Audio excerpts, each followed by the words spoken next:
World Championship is done. What a race it's been.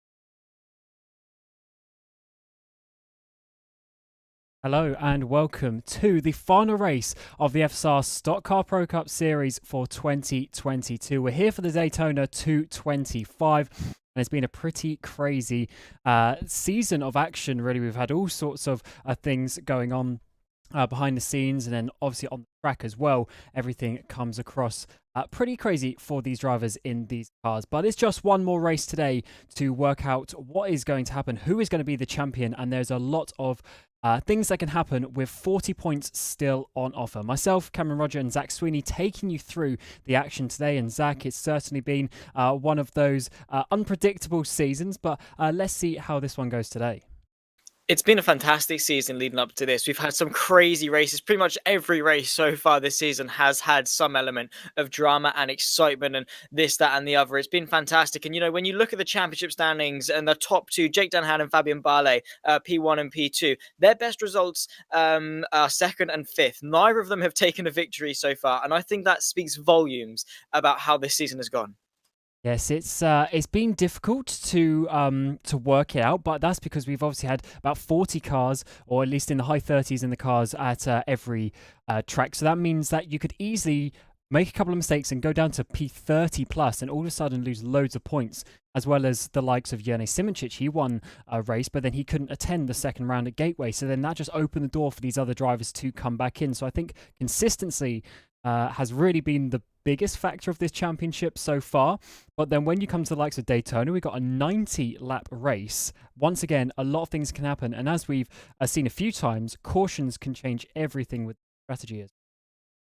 Yeah, for sure. You sort of have to expect there's going to be a caution at some point. You can't, count on it to happen, because you never know. It might go green flag for the majority, if not the entire race, which is very unlikely, but it could still happen. And it will definitely take an element in terms of strategy. We're expecting a minimum of 2 stops. That is without any cautions. But yeah, that is, it again depends on the placement and the timing of the cautions. Because if it happens right around a pit window, then it's pretty going to keep everyone nice and on sequence. But if it happen sort of off sequence, like we saw at Gateway, I think, with Yuka Pekalalu and a couple of others who sort of went off sequence, and it did still kind of work. There's definitely a lot of open doors when it comes to strategy.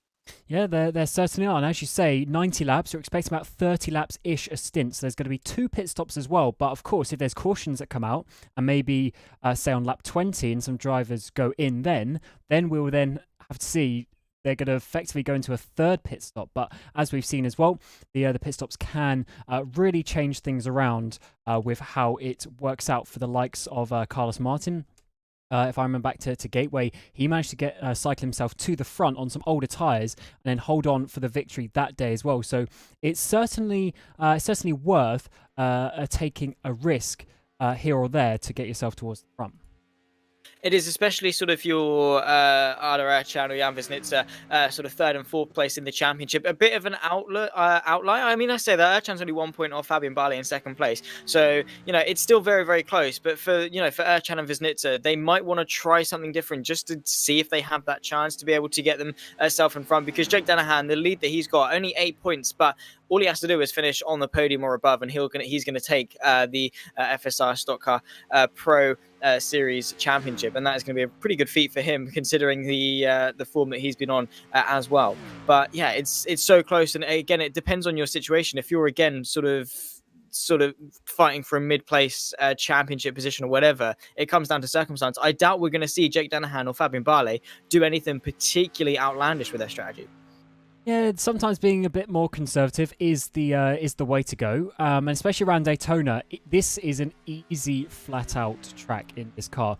We have the restrictor plates on the engines as well, so everyone's a bit down on power compared to what we had at California a couple of weeks ago, and that means the cars are going to stay much, much closer together, and you're basically limited by the drag. So you need to work together with other people to get that slipstream and basically push each other along, because just by you and one other car pushing, you'll easily gain around 20 kph in speed compared to what you do on your own. So, for instance, in qualifying, what we're seeing now, you're actually going to be seeing faster times in the race than what we're seeing in qualifying, purely because the slipstream and the bump drafting pushing everyone along.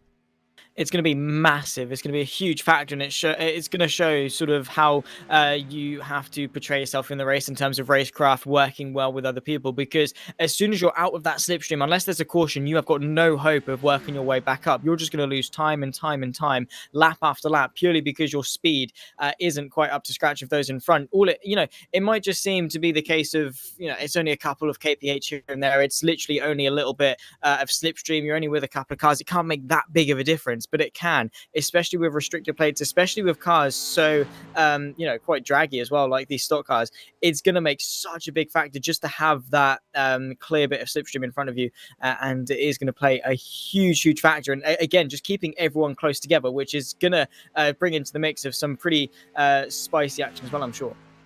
Absolutely. So as we get into the qualifying session, if you are new to this format, we have basically groups go out. So this is a private session, so they're all on the track themselves. They can't see anyone. They're not affected by anyone else. But we're in groups, so we can try and follow as many drivers.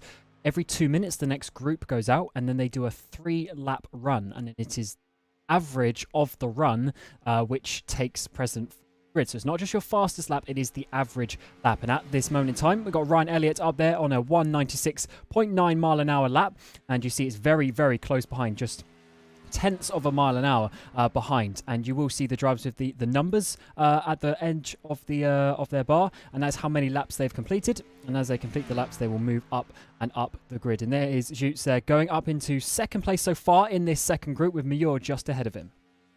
Yeah, again, we'll see some times progress as we go through the groups, but right now it's just a case of doing the best you can. It doesn't really matter what group you're in. If you're in the first group or the last group, you've got no different possibility of getting pole position whatsoever. The track doesn't evolve; it's static all the way through the session. There's no track evolution or anything like that to play a factor, so you need to get a good time no matter what group you're in. Of course, naturally, as it is reverse championship order, we are going to see sort of those towards the back end of qualifying set slightly quicker times, but again, the only time will tell. We saw last time out how we had a driver who was literally in one of the first groups put it in sort of second or third place right towards the front of the field, so it goes to show that anyone's in it.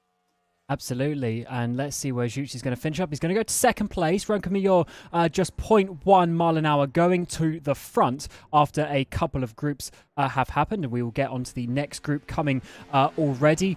We got Patrick Hanko there jumping up into fourth place as well in that next group round. We've got a couple of new names of Apolloni there in seventh place as well for FIP SimRacing, a new entrant for the championship coming in for this final race of the season. And they are there now, trying to get themselves a nice place. But of course, with Daytona being such a long race, qualifying isn't necessarily the most important thing. But being at the front and having at least a little bit of control in those first stints might help you have a cleaner race.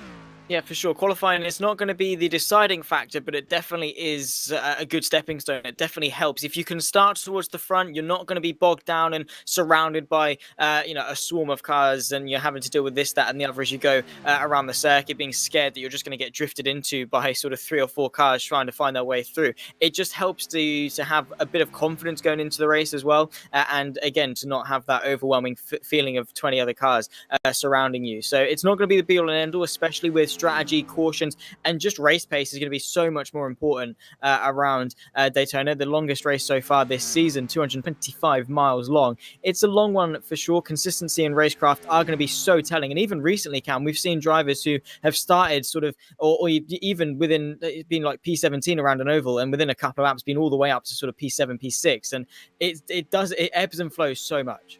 It certainly does, and the one thing with the slipstream as well, if you find a buddy, or if you just in general have some teammates like TX3, they've got 4 drivers in this series. If they can get close to each other and they start working together, you can really push yourself towards the front. As Harry Smith there jumps up into 4th place, McDuff down to 10th, because Howard now up into 6th place as well. Savalev into 15th place in this group. As it stands, and we've also got Stenica coming towards the line, keeping the inside line where possible, of course, because every thousandth of a second matters, and he goes up into 4th place there. That's a good showing there for the independent driver. Yeah, not at all too bad. And again, when we take a step back and have a look at how close these times are going to be, around a 3 lap run, 197.189 mile per hour average is the pole time at the moment by Mahor. But Sluch is only 1.1 mile an hour average back on him. It's nothing at all. We'll say it week in and week out when it comes to oval averages in terms of qualifying. It's nothing, especially with how quick these cars accelerate up to 1 mile an hour. And 1 mile an hour difference average over 3 laps is going to separate P1 all the way down to Garnier there in P17. It's so ridiculously close, and it is the smallest of margins that can make the biggest of differences. Yeah, this track is pretty crazy, actually, with the momentum factor as well. We haven't actually spoken about too many of the specific laps so far, but if you see Lalu here on the screen, P18 at this moment in time, first lap, a 95.9, then second lap, gaining 1.5 miles in that run, just because when you're coming out of the pit lane, you don't quite get to your top speed by the time you start your next lap. So you're really gaining that momentum over the course of the run, and keeping that going is very important indeed. And of course, every one of these drivers is going to be absolutely flat out. So it's almost a game of how close do you dare to get to the double yellow on the inside of the apron before going down. Because if you go below the apron, it's so bumpy, you just lose all your momentum. But if you get just millimeters close, that is really what's going to set you off on a fast lap. And where's Lalu going to go up to 3rd place for the Royal Blue driver? That is a good showing from him.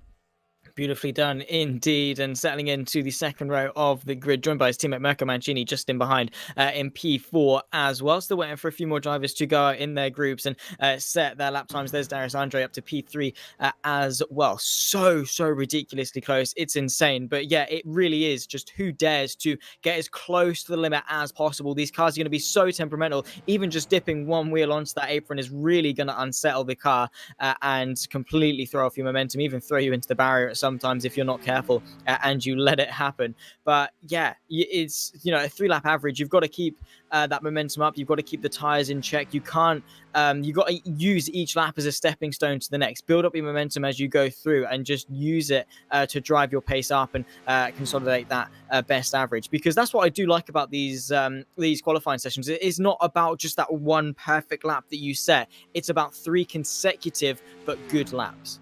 And that is where the driver skill comes around, even on the ovals, because keeping your steering wheel so just perfectly consistent is where you're going to be gaining the time. And as you see, we've already had quite a few drivers now setting their laps, which means we're getting into the final couple of groups. Lots of drivers out on track. And the groups are in reverse championship order. So the closer we get to the end, the championship contenders are going to be starting to come out. So the likes of Denahan, Ballet, Urchan, Vosnitzer, they're all going to be in that final group in a couple of moments' time. Let's see where Kevin Morville puts himself already. Just that first lap of 94.1. So that's quite a bit slower than what we saw of the likes of Lalu on their first lap. Yeah, for sure. But again, it's about these second and third laps that really do start to count. But again, it's not a good start. You need to get the first lap going. Of course, as we say, it's not going to be perfect, but already Jane Simoncic a 195.9, about 1.5 miles an hour quicker than what we just saw there from Kevin Morville. And that's on the first lap. Then the second lap, 1.5, even quicker than that. Then stagnating for lap 3 and just keeping that consistency all the way through on his run. 197.0 for Jane Simoncic, which isn't a bad run at all. And, not pushing the limits, not pushing the car to this absolute limit where it's completely scared it's going to throw, but just doing enough to get a decent position. That is, what's going to matter most, because it's all well and good being able to push the car to its limit for 1 or 2 laps. But if you throw it away on that third and you start last, that is really not going to set you up well for the race. Absolutely. And we're getting into the final couple of drivers now, who are, of course, the championship contenders. Here's Jake Denahan at this moment in time, leading the championship by 8 points from Fabian Ballet. And on that first lap, as already a 96.0. That is one of the faster first laps that we've been seeing, at least coming across the line now to start the second lap. Where is he going to put himself? That's a 97.5 as well. That is a pretty solid second lap around, as we get Vlitzer there dropping up into 10th place. Prodan down in 18th. And Denahan just needs to keep this going around the final couple of corners and get himself towards that top 10 or so, and he'll really put himself in contention. For sure, as we say, only needs to finish on the podium in this race to consolidate the championship, and that is the minimum of what he can do. Fabian Barley has got some work cut out for him to win this championship. Same too with Arda Ercan and Jan Wisnitzer just in behind in third and fourth. But Jake Dennehan really hasn't shown great form in qualifying. Of course, that pole position back at Road Atlanta, but since then really has languished back in the sort of in the field. We saw at Gateway the first oval of the season, started back in P21 and then through the two races worked his way up, but already P2, less than 0.1 of a mile an hour off Mayhor there for pole position. That is a really good run. So you can tell that Dennehan is confident and using that championship as sort of I've got everything to lose, I need to deliver. That's a great position for Dennehan to be. Ercan in third place as well. But where is Ercan's teammate Ballet going to be across the line? Going to jump himself up into third place as well. That's a great show from the TX3 drivers. 3 out of the top 4 positions with Jake Dennehan in the middle of them in that second place. That has worked out really well for the green team. And I think they're going to be pretty happy with that one. It's not the easiest always to get yourself towards the front in an oval. And I believe it's Muzad is one of the last drivers out, just completing the final run of the day. He's on his second lap. But yeah, for TX3, Zach, I think that is just showing that if they can work together, they have got potentially a stronghold on this race. Oh yeah, for sure. They're going to work well as a team. We said you need a pack of 2-3 drivers. They've got 3 right inside the top 4. Fantastic showing in qualifying, and with Fabian Barley and Ercan in the championship fight, they are going to sort of use each other to boost their chances. Same too with Mahor taking pole position, using him as a sort of a way to keep Dennehan in check, keep him keep one eye on him throughout the race as well. But having 3 cars surrounding the Netrex driver Jake Dennehan, he's going to feel so isolated in this championship hunt. Yes, he's got a good foothold in terms of the championship, but that can go so quickly, as we've seen with these races throughout the season. It doesn't take much for everything to change. Certainly can change quickly, and some few drivers not setting laps in that session. One of them, Jan Wisnitzer, only completed 1 lap, must have made a mistake or something on the second lap, along with Muzadis, both backing out of their runs after only 1 lap completed. Then we have Michi Hoyer and David Junt as well, also not setting times in this session, so they'll be starting from the back of the grid alongside Jan Wisnitzer. So that is a pretty crazy field that we've seen. But let's see the run of Remco Major at the front there. 96.1 on the first lap, and then a 97.6 and a 97.7 to follow that one up, and being faster by almost 1/10 of a mile an hour, which is quite a big jump considering how close they are behind.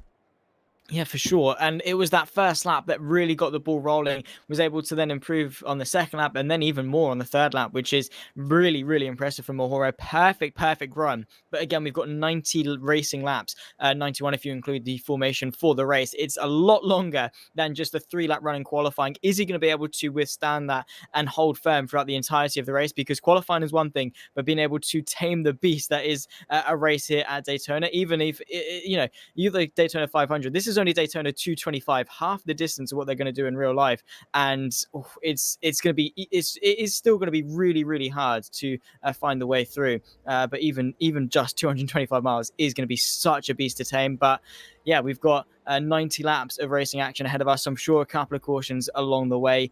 I don't think qualifying is going to tell us the full story yet.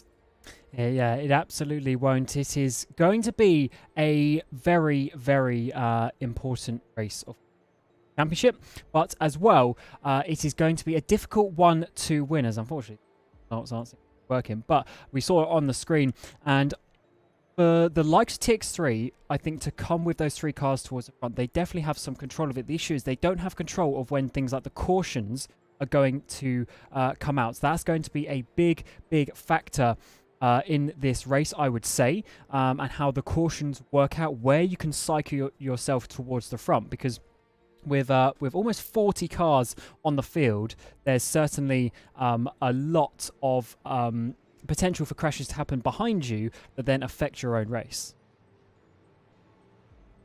and that is just the ebb and flow nature, as we always come back to, how it fluctuates so quickly at ovals. I will say it week in, week out. I used to have that complacent attitude of, let's just turn and left. How is this exciting? How is this going to be crazy? How do they have to work hard?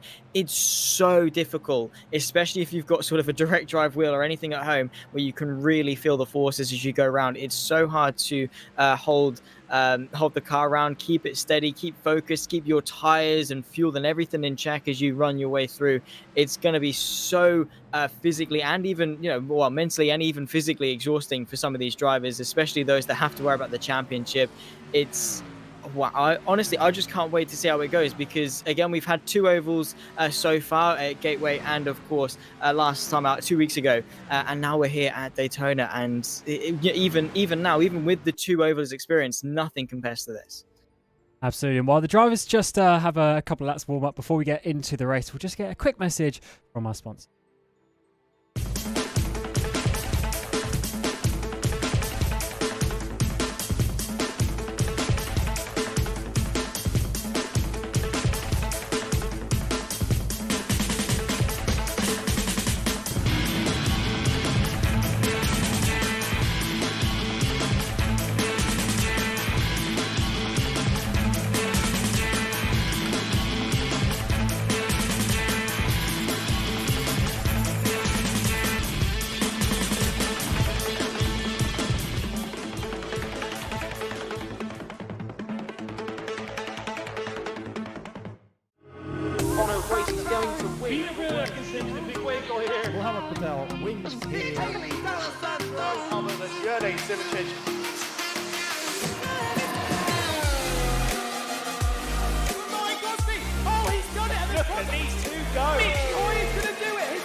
The World Championship is done. What a race it's been!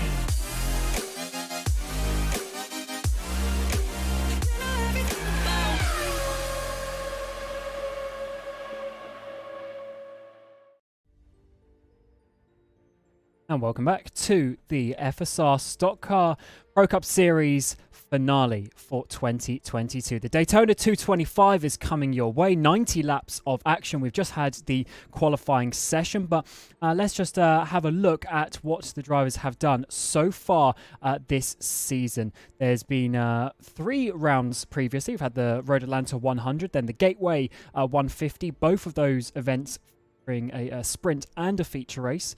Before a couple of weeks ago, we had the California 175, which was a standalone races, as well as today the Daytona 225, and it is getting very close, of course, in the championship standing. So here is how they settle round 2 there. The feature race in Road Atlanta, no points were given in the end, so just 4 total scores for everyone as it stands, and Jake Dennehan leading the way by some 8 points from Fabian Ballet. Just 1 point behind him is the other virtual drivers by TX2 driver of Rd.4, who's always been towards the front alongside Jan Voznitsa. Unfortunately, in a 5th place there, Damian Skrovon, he isn't attending today, so it's really those top 4 who have a little bit of a breakaway, Zach, and it's definitely very close, with just 13 points separating them and 40 points still on offer today.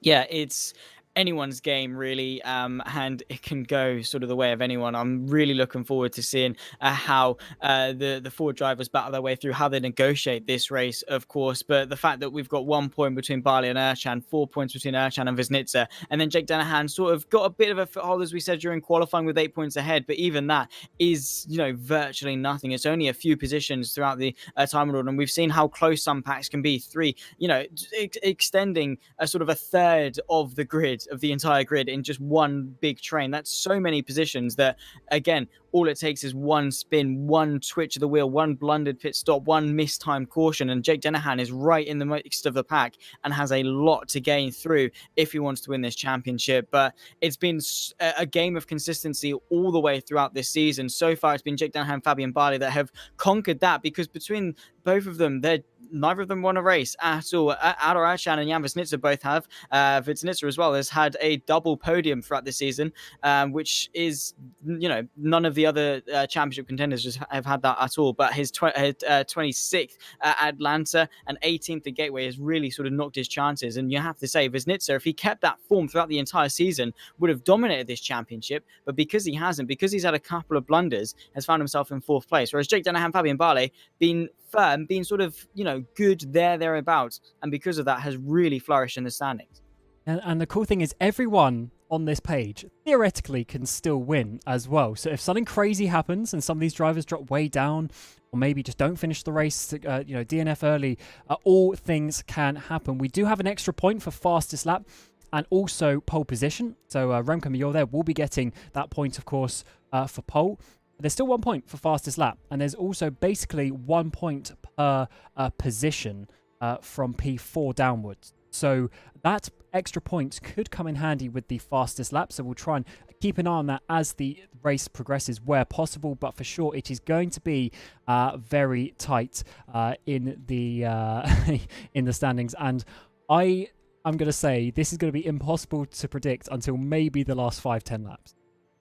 Even then, it's going to be difficult. I mean, we're going to have a pretty good idea as to who's where, who might have an idea. But even in those closing sort of stages, there's the same chance of anything happening in those 5-10 laps, and there has been for the entirety of the race up until that point. There can still be a big spin, a big crash, something collecting one of our championship rivals. They could even be as boring as something as just disconnecting from the race, which would be so heartbreaking, so gutting.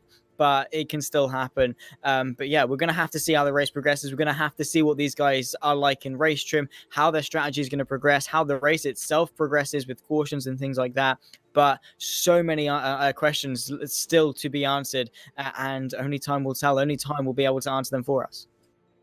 Indeed. And I do think this race is certainly going to be a very strategic race. So definitely in the first...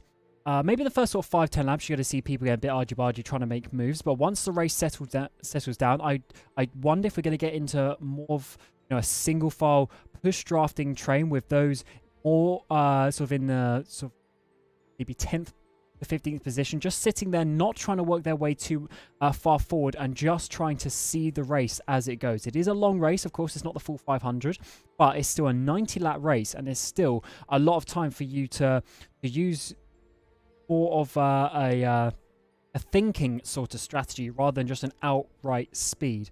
If you save a bit of fuel, save the tire. Okay, of course the tires don't wear too much, but if you can just be a little bit kinder on the tires, make sure that you are keeping the car faster to the end of the stint.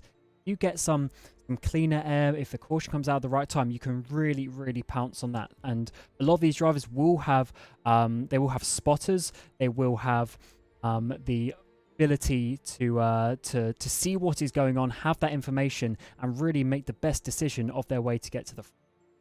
It's going to be those split-second decisions that can make the difference. Sort of if you think on your feet well, if you can make the right decision, because it's all good making a quick decision. If it's not the right one, then you're not going to be able to flourish. But it's such a difficult thing to call because you don't know what the right answer is going to be until sort of until you get to the end of the race. You don't know if you've made the right choice up until that point. But those that are more experienced in terms of ovals, we know Fabian Barley is pretty good when it comes to his oval experience. If anything like that happens, he should, in theory, know how to negotiate it and work it through better than those that maybe specialize more in road courses and haven't dabbled as much in the ovals. And yeah, again, it's those things. It's not just the driving that is going to be able to make the difference. It's also sort of the mental game and playing the race throughout and making those right decisions.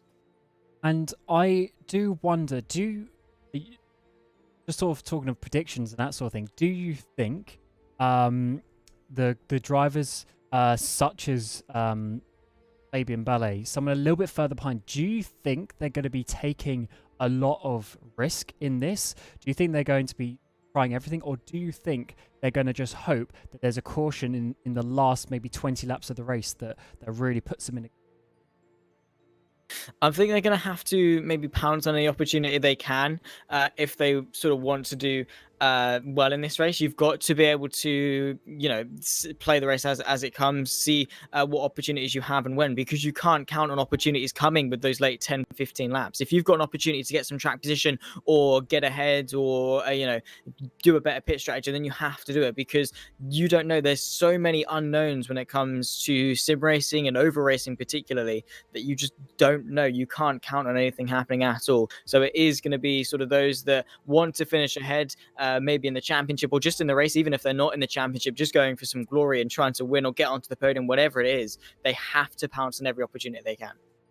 Yeah, they certainly do. And I do hope that when the race gets underway, the drivers do remember the situation of it, of course, being a long race. Is going to be somewhere. Well, we've got a 1 hour, 100 minutes maximum time, so an hour 40. So that is, of course, going to be a factor to take into account. But the race itself it's going to be over an hour by the time everything gets in, of course. So there's a lot of time for these drivers, and I do hope that they realize that time and they don't cause silly accidents in the first parts of the race, because, of course, you want to be getting yourself towards the front, but at the same time, you need to be keeping your car clean. And we have seen people go into the pit lane and repair damage and still come out at front, but I think the drivers who keep their car clean are going to be using that to their advantage, and well, with things like with the bump drafting, not turning the car ahead of you into the fence, and just having some nice respectful race. I'd really like to that from all. Yeah, end the season on a high. We don't want to have it sort of moaning and being like, oh, why did you go for that so early on? And, you could have been a lot cleverer with that. Just, take the opportunities you can, but again, don't be stupid, because you're not going to win the race on lap one. It's, it's a long race. There's going to be so much that changes and progresses as it goes on. You really have to, you just have to work the race through, not do anything stupid too early on, because if you do that, then you're just throwing away every opportunity that you might have throughout the race, and that is just not very clever at all. And again, it comes down to the racecraft, the mentality that drivers are going to have. And those with more experience will definitely know not to rush into things too much. Will sort of try to play the long game. Win it in the pit lane is going to be sort of the big thing. It's not quite an endurance race, but it has that sort of feel to it in terms of pit strategy, in that it's hard to make up ground on track. So you do have to get it done sort of primarily in the pit lane, because that's going to be the big winner or loser. Yeah, the I think the winners and losers today are going to be the two extremes. I think if you are an extremely aggressive driver, I think it's going to work out for you. And I think if you're an extremely conservative driver, I think it will also work out well for you. I think the people who are trying to do that middle ground and just still make a few positions and that sort of thing, sort of half-heartedly, I think they're going to be the ones who are going to struggle today. But we will have to find out, of course. But I think if you are the one to take the risks, you're the one being aggressive on the strategy, choosing when to pit and things like that, making positions count, using the bump draft, I think that's going to push you to the front. And I think if you're being ultra casual and conservative, I think you're going to be able to take advantage of other people making mistakes. Yeah, and that is the conservative mindset. That is what those drivers are going to come into this saying, is like, I'm going to keep my nose clean. I'm not going to be one of those people that, fingers crossed, get involved in any instance, because sometimes there is an element of luck. You sort of have to be in the right place at the right time. And if you're in the wrong place at the wrong time, then tough luck, because that is sim racing as it goes. But their primary objective is just going to be to keep their nose clean, not get involved in anything silly. And naturally, through sort of just probability, it must be said, those that are slightly more aggressive will start to pick each other off. And things are going to happen, spins, cautions. Take that conservative mindset, because just getting to the end of this race is going to be an achievement in and of itself. And just getting to the end of the race as well, it should, in theory, put you in quite a decent spot. But as you quite rightly say, it is going to be two extremes. Those that are really aggressive can get to the front and fight hard, But again, it's playing with the compromises that come with that. If you're super aggressive, great, you're going to be right towards the front. You're going to work your way through really well, but also you've got that risk of understeering a little bit, tapping into the side of someone, getting tapped into the side of, and then spinning out and then losing all of that progress. Whereas if you're too conservative, yes, you're not going to run that high of a risk in terms of getting crashed out or finding your way into the barrier, but you are going to have to carry the burden of not being able to work your way through the pack as quickly and more just relying on other people's mistakes rather than taking it into your own hands. Yeah, absolutely. And we're going to get to the grid now. So, of course, there's been a little bit of wait just while a couple of things were being sorted out. But now go into the grid and see who is, of course, going to be starting from the front of the field. We've got Remco Major and Jake Dennehan leading the way from Fabian Ballet there in that third place. Casper Riefeld at the front, driving the safety car for all of these drivers. Then we got Arda Ercan and Zoltjukes there on the next row with Andre and Lalu rounding out the top 8 on the grid. Then coming towards the front, we got Simoncic, Valente, Mancini, and Paul August Lana there up towards the front as well. The top 12 on the grid, and obviously drivers to look out for to be making up some places. Carlos Martin there. We got Stenica. We will continue to start without the safety car. Leader stay at 150 kph and double file. Yeah, so just a safety car not getting towards the front there. But either way, they are working it out. And then we've got Hanko, Smith, Howard, and Rainey rounding out the top 20. Then we've got Munir, Vac, Ampazidis, and Apolloni there in P24. Apolloni for FIP SimRacing joining just for this race. So see what they are going to do. Then we've got Prodan, McDuff qualifying for him down in P26. Mazidis and Pignataro rounding out the top 28. And we will just see the last couple of drivers. Sonneveld, Van Bergen, Tucson, and Lianos there, the top 32. And then there is just a couple more drivers with Savlev. Okay, drivers Garnier, squid up, Morville, double file, 150 kph. Drivers squid up. And the Daytona 225 is coming towards the start. The formation lap is underway. Major leading the way from Jake Dennehan as we get towards the front. And as we get onto the trial, the start zone will commence and we will get going. Green. And it is green for the Daytona 225. TX3 have a good start there. Remco Major, Jake Dennehan going in behind Fabian Ballet as well, following behind TX3. 1, 2, 3 on the inside line. Jake Dennehan needs to find a way to come down, otherwise he's going to struggle to get up to speed on towards the back straight as Zoltjukes there comes in 4th place. Yeah, perfect start there for the TX3 drivers. Mahor leading the way brilliantly. Jake Dennehan down to P5, as you say, on that outside line, really just getting swamped by those on that inside. They're not quite getting the run coming out of the corners, but holding that inside line, taking the shorter distance around, means that they can hang on and really use each other's sort of draft. That is a bit shaky there. Already a car going off. That's Andre to the left-hand side of the apron. In fact, no, it wasn't. It was August Lana, I think. Tumbling down the order, losing a little bit of momentum. That is how easy it is. One little twitch there. But you can see Jake Dennehan, a big crash in the background already. And already pits are closed. Caution. Yeah, there's a car going around in the background. I'm trying to remember who that was. I think it was Patrick Hanko. I recognise going around at the back there. So that is certainly something that we will have to try and get a replay of. But that was a pretty clean start, Zach, wasn't it? Towards the front there. But it's just, of course, as the drivers come on, they try and get some spaces to come onto that tri-oval. That's when the issues started to happen. Yeah, it was a relatively clean start for the majority of those at the front. They did quite a good job of doing it. Of course, August Lana, unfortunately, did fall onto the apron a little bit, and I think that was the catalyst that kicked off the other incident that we saw. But yeah, going to have to take another look at it, try and dissect it as best as we can. And here we go. Going to have just a quick look as to what happened, or maybe not actually. This is the drivers about 5 seconds ago. Here we go. Here it is. For lead lap cars. Pits are open for lead lap cars.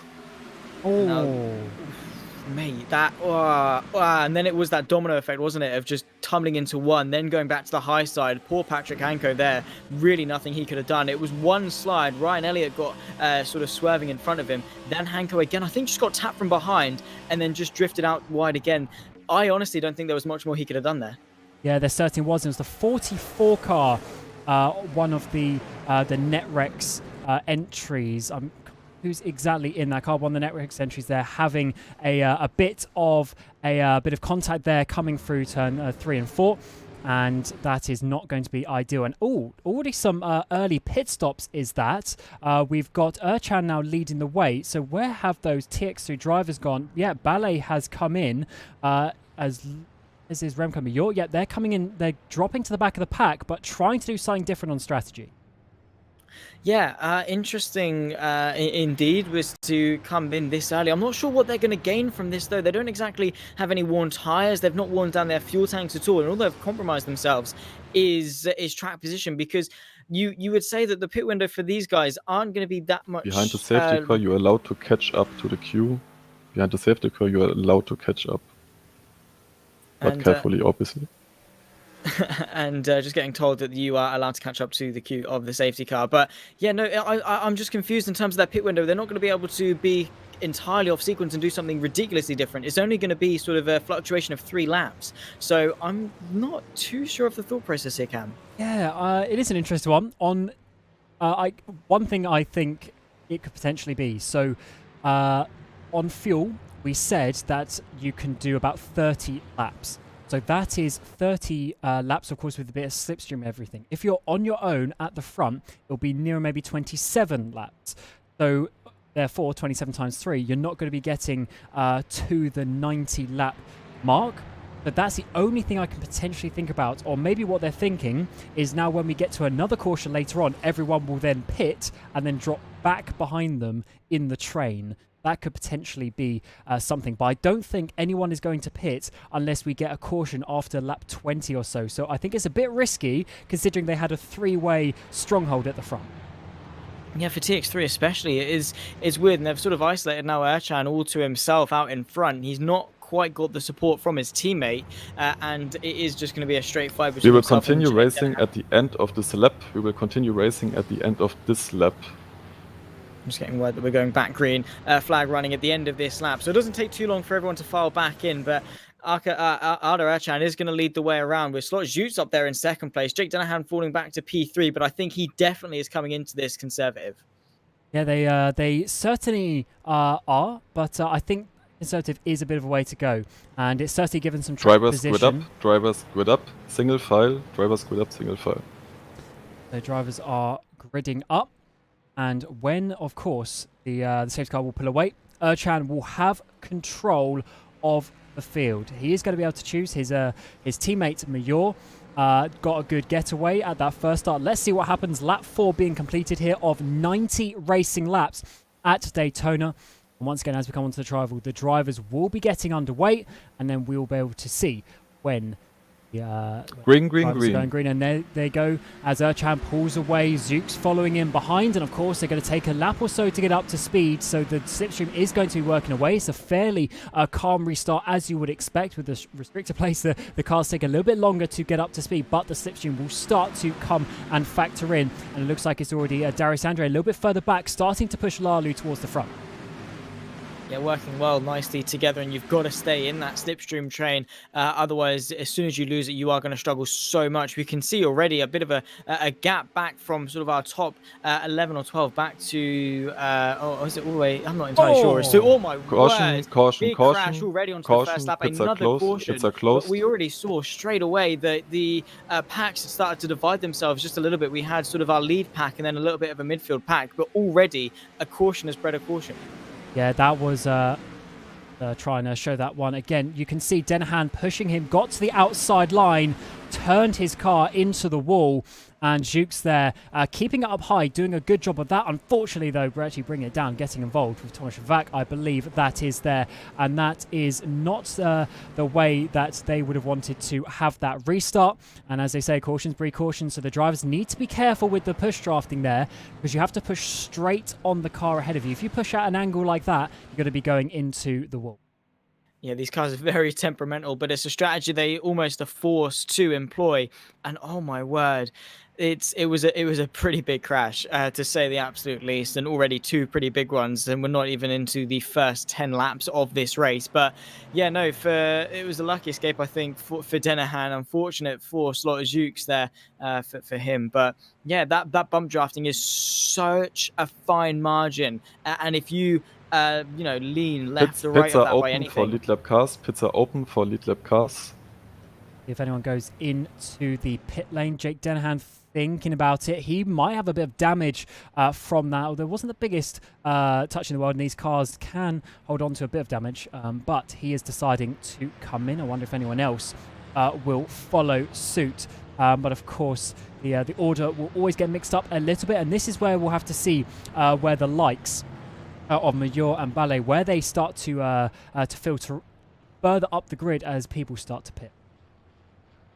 Yeah, again, we're going to have to wait and see, but I don't think anyone was expecting two cautions right off the back of the start of the race, and no one has factored that really into their strategical element. Here is Fabian Barley come in under the original caution only 2 laps ago, with his teammate Mahor there just in behind him in P31. They are way down the field, but yeah, again, it was a strategical decision they had to commit to. They have at the moment come out ahead of Jake Denahan, but again, this strategical battle that is going to sort of tip and toe all the way throughout the race. One's going to lead the way, then another, especially if this is the theme in terms of cautions. It is going to be a battle of just how they line up come sort of the final 10 laps. Indeed, and this is why you have to keep yourself clean towards the front, and why pushing each other like that into turn 3 is possibly not the smartest thing to do, because they could easily, as long as you can see the leader, and as long as you are sort of in the long train, the long crocodile behind the leader, you don't really need to do anything too crazy. And those drivers, a lot of them got the slipstream towards turn 3, and they had so much overspeed that they all sort of came up on top of each other. And you're going to see that happen quite a few times, I think. So the drivers do need to remember that, of course, the throttle goes both ways in that regard. And a lot of time it might be better for your race if you just lift off a little bit and make sure that that you're keeping yourself clean and in the race. Yeah, again, it comes back to what we were saying just before the race got underway, just after qualifying, in terms of the conservative versus the aggressive mindset. Those that are more conservative, that weigh up the risks. We will continue racing at the end of this lap. We will continue racing at the end of this lap. And again, back to green at the end of lap number 8. But again, yeah, it's that risk versus reward thing. How much do you want to risk for how much of a reward? It's that compromise you have to weigh up in your head. But when it comes to bump drafting, particularly as we've seen into turn 3, it's a pretty big risk for not so much reward that you don't really need at all. Yes, certainly a very interesting one from that regard. Is we have a couple of drivers, Savalev and Hanko, actually just coming out the pit lane now, so they're going to be way behind the train as we come to green flag racing. And then the drivers of Erchan and Andre once again will be leading the way. Drivers squid up, single file, 150 kph. And the driver is being told the start procedure, of course. Let's see if anyone's going to get a run, because this is actually one of the things in this style of racing. Sometimes getting a jump on the field isn't actually the way to go, because then they get the slipstream overspeed by the time you get down to turn 3. So let's see what Erchan is going to do. Green flag racing as we come onto the driver to start lap 9 of the race. Erchan leads the way from Andre, and as ever, a fairly stable start coming through in towards turn number 1 and 2. But how is that going to continue as we get onto the back straight through turn 2, down the straight to turn 3? This is where the slipstream is really going to start coming. The top 2 have got away fairly nicely at this moment in time, but it's this pack behind, this 6 car pack behind, that is really starting to slipstream each other down towards turn 3. Yeah, they've got to work together to catch the top 2 of Erchan and Darius Andre in P1 and P2. Jukka-Pekka Lalu is leading the way. He's got Valente and Jonas Simincic doing a pretty consistent job there in P5. And again, they're trying to use each other as a way to run their way through. You can see there Vlietstra all over the rear end of Mirko Mancini just in front. Practically, it was pretty much bump drafting him through turn 3, which is very sketchy to say the least. But he managed to get through it. And I think they are starting to see that if they don't, they are going to lose touch of that train chain of 2 just in front. But Ercan and Andre couldn't really have asked for a better restart, but now Lally is fermented into that slipstream range and that have latched on to the rear wing of Ercan and Andre, and now you can see that gap close. Absolutely. Those two cars have just been closed down and closed down. It is quicker. The more cars you get in a train pushing each other along, the quicker to a point that you will go. Just 2 cars at the front isn't going to be enough. So Andre is being closed down, but he is really trying to push Ercan there, coming through 3 and 4, but creating a gap is almost impossible. Around here, you'll be seeing speeds of up to 330 kilometers an hour coming into turn 3 when you are push drafting with these cars as well. As we've seen, Mancini there tried to get past Fleet Strays, just about doing a bit of contact between the two as we almost go 3 wide coming through turns number 1, just behind Jernej Simoncic, and who's going to come out on top of this one as we get onto the back straight once everything sorts itself out. Mancini is going to be getting that slipstream though from Simoncic. Actually, no, he's not. Fleet there trying to get the slipstream, bit of contact between the two coming towards turn 3. That got very argy-bargy very, very quickly. Wow, that was very close. Flirting with disaster again. Oh, that is the sort of drafting that can end very bad, and another caution call. And certainly I think it might be Liam Howard who has had some issues towards the back. Oh yeah, big contact. Jake Dennehan involved in that, as well as one of the valet cars. Mazidis, I think that was David Janssen. And also one of the TX3s there, Fabian Ballet, championship contender involved in that one. They're going to have to be going back into the pit lane for some repairs, I'm sure. Look at that, multiple cars there. Let's try and see if we can get a replay. But Zach, that certainly is not the way we want to see some racing. Our top 2 in the championship of Jake Dennehan and Fabian Barley involved in the 3rd big crash of the race. Only on to lap 12, of course, but that is a big moment in the storyline of this race. Arda Rachan leading the way, of course. He's P3 in the championship, only 9 points off the championship lead. But this is how it all happened. Just push drafting again. Liam Howard got a bit out of shape, and it was that domino effect, that chain reaction. All it took was one catalyst, one car going out of shape, and it led to this complete chaos. And again, there's just nothing anyone can do. You're going at them, as we say, in packs like these in excess of 300 kilometers an hour, and it's so hard for you to react to it. Look at that. Is there? Oh yeah, it was actually. I tell you what. That was actually Ballet trying to do the right thing and lift off a little bit, slow down, and that just caused the cars behind to continue coming in. Unfortunately, that's a little bit unfortunate actually for Ballet there. I'd say he was trying to do the right thing, but of course, when you have so many cars, you've got so many things going on, it is hard when you're 3-4 cars deep to see the crashes coming ahead of you. As we're seeing a number of drivers come into the pit lane and, well, loads of cars coming into the pit lane here. Quite a few trying to get some damage repairs, trying to get themselves back towards the front, back to full racing capacity. But as ever, they will have to catch up to the back of the train and then just wait to see what happens. Already lap 13 of the race.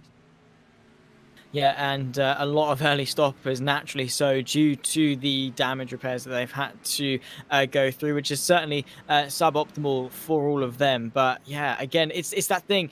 Your instinct, if you see an incident, is to lift off, because what's the point of going flat out into an incident? You're not like McQueen. You're not going to jump off a car and go flying through and save the day or whatever. You naturally will lift off. But in that moment, in that split-second reaction, it's a reactionary thing. It's something that you don't have really rational control over. It's just your body's response to say, hey, there's a crash, we need to lift off.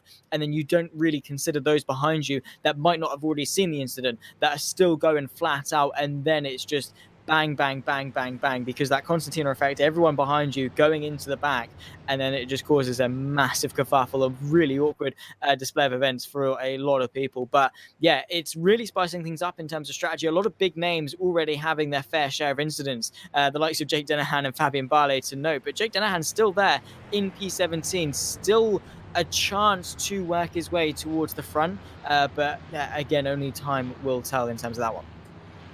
Indeed, it's going to be a race of attrition in that way. But the good thing is, of course, we have the damage repairs and of course, with the safety car period, there's a lot of time for you to be getting yourself back. So we have Ampasidis there in the pit lane. But last of the train is Matt Tucson. They're down in P36. So we haven't had any DNFs from the race. Drivers who pitted when the pits were closed need to cycle to the back.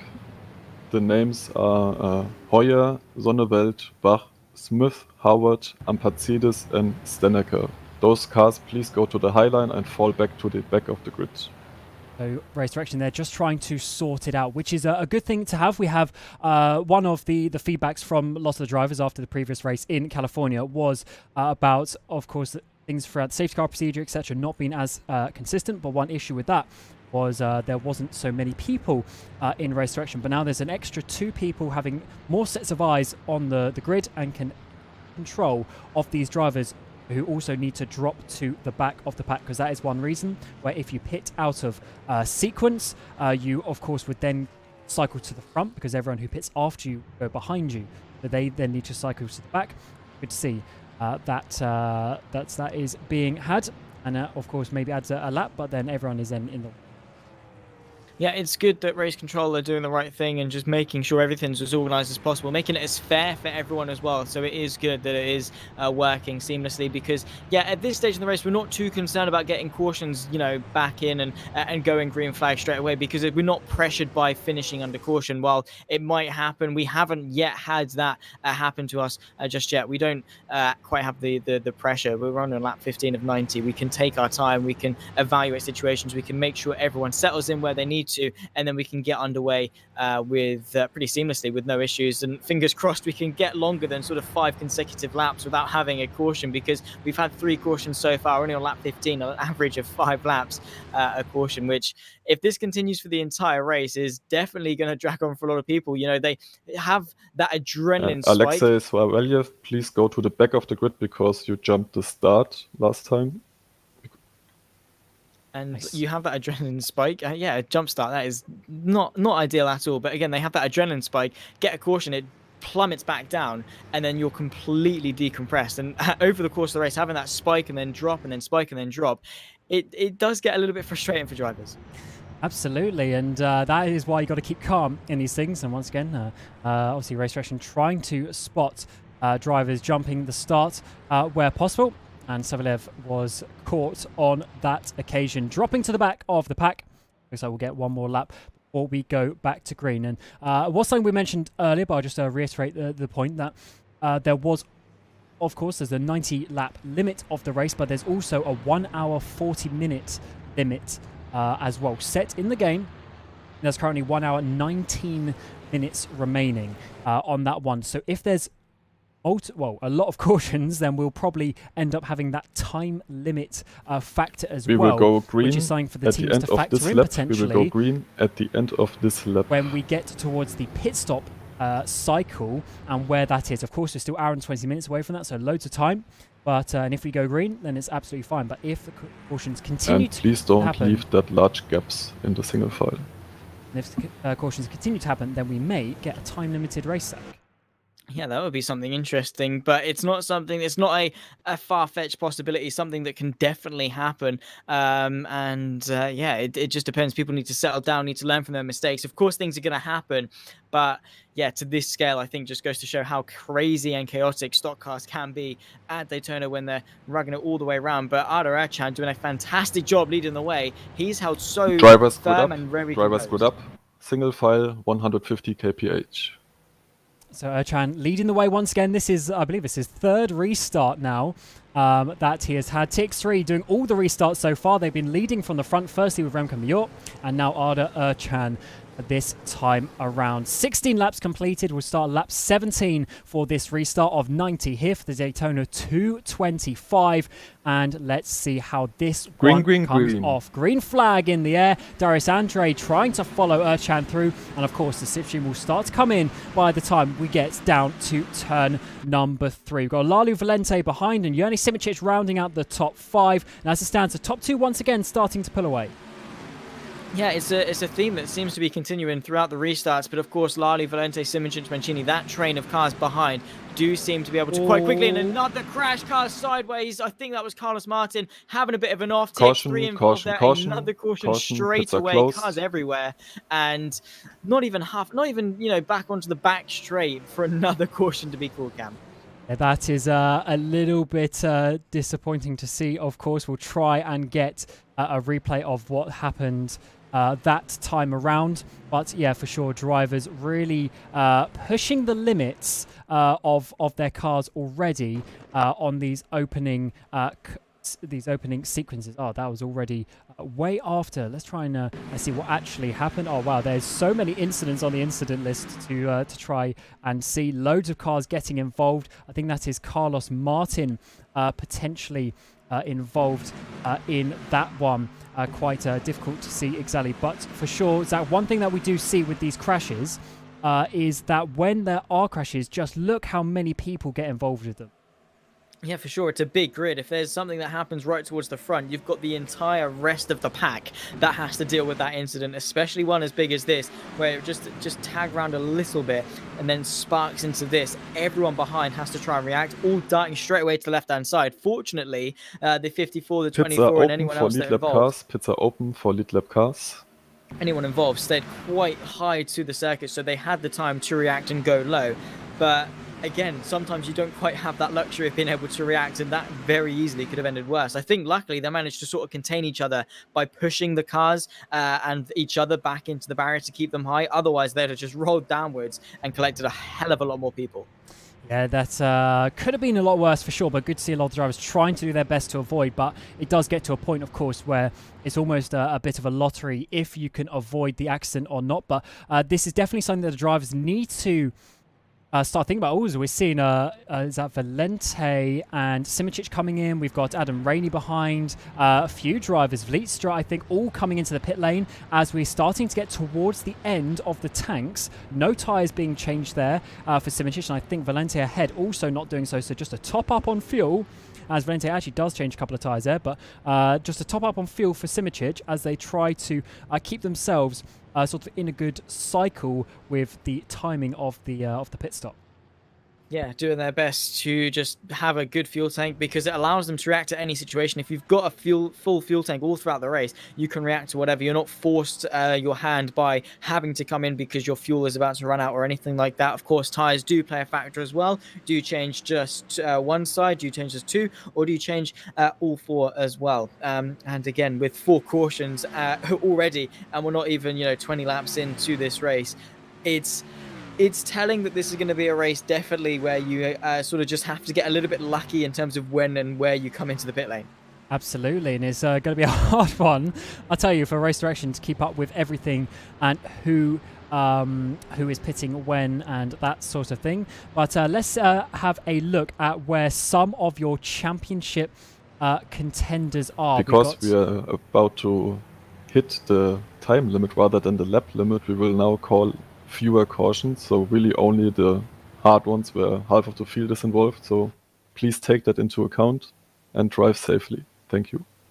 Yeah, so just a reminder of the lap limit there, or the time limit, I should say. But let's have a look at some championship contenders. We've got Jake Dennehan up in 9th place. He was up as high as maybe 5th or so at one point, got caught up in one of the cautions, but is now cycled back up into 9th position. And then Fabian Ballet as well. Another of your championship contenders, 2nd place as it stands, but 17th. So he's not going to be doing enough to win the championship as it stands. So that is something that he is going to have to try and solve, but it's obviously not the easiest thing to do with the ovals, as we are obviously seeing the drivers try and do their best to cycle towards the front, which is what Rd.4 is doing as it stands. 3rd place in the championship, 9 points behind Jake Dennehan, and currently 8 positions ahead. So as it stands, he would be missing out by 1 singular point. Yeah, Jake Dennehan does need to move forward as best he can. He does need to finish on the podium. That is a done deal, signed, sealed championship for him. But right now he's in P9. He's doing really well.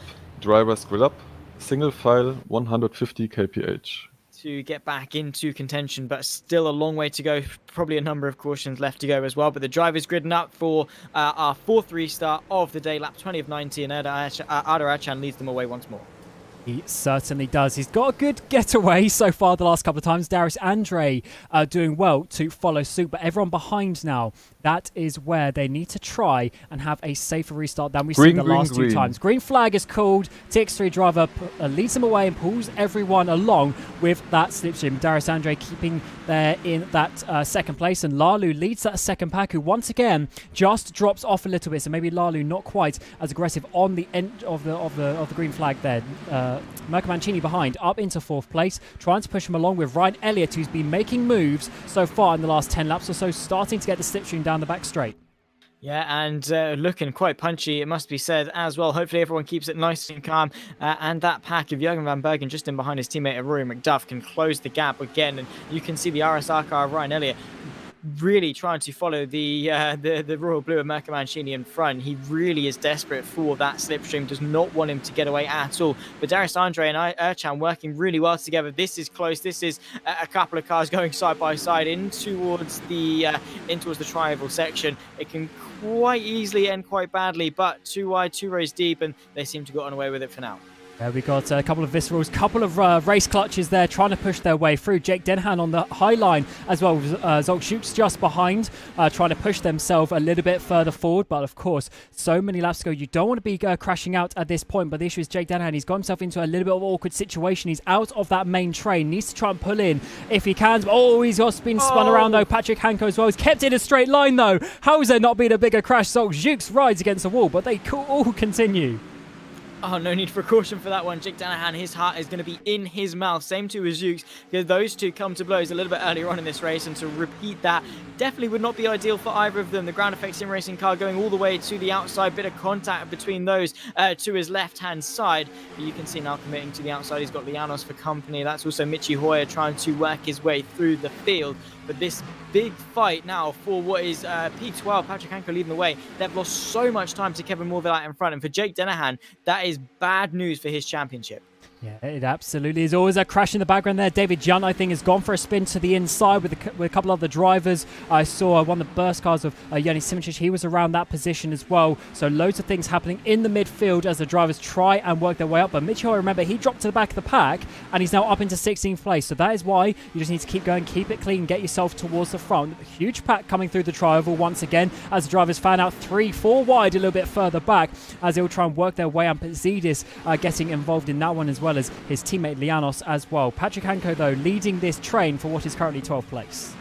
Yeah, doing a great job of it. Too bad it's not quite for the race lead. We've got a bit, just another one out in front, stretching all the way from Ercan all the way down to Prodan in P11. So keeping themselves nice and in tow of each other. But Patrick Hanko doing his best to keep everyone at bay. I'm sure he's going to be hoping for another caution so he can get onto the back of the other people. There's Jake Dennehan, the Netrex number 5, trying to sail his way to the outside, getting pushed by his teammate Vampeditis, but that's not quite been able to work on the high line. Those on the inside working so much more together, and it just goes to show that the bigger the group, the bigger the advantage when it comes to that draft. It absolutely does. As we come back to this lead group, we're seeing a couple of the race clutch cars there. These guys in this second group, they've really started to push up, and we've now got, what was that, 10, 11 cars in this lead pack, all going towards the front. And look who's there in 8th place. Remco Major making that early pit stop. He's got himself up into the lead pack once again. He can see the leader, and that just shows you maybe it is something to work out. But they're changing positions so frequently. Oh, loads of cars going wiggly. Can they all get it? Save it in a straight line. Yes, they can. But there goes Van Bergen. He can also save it, though.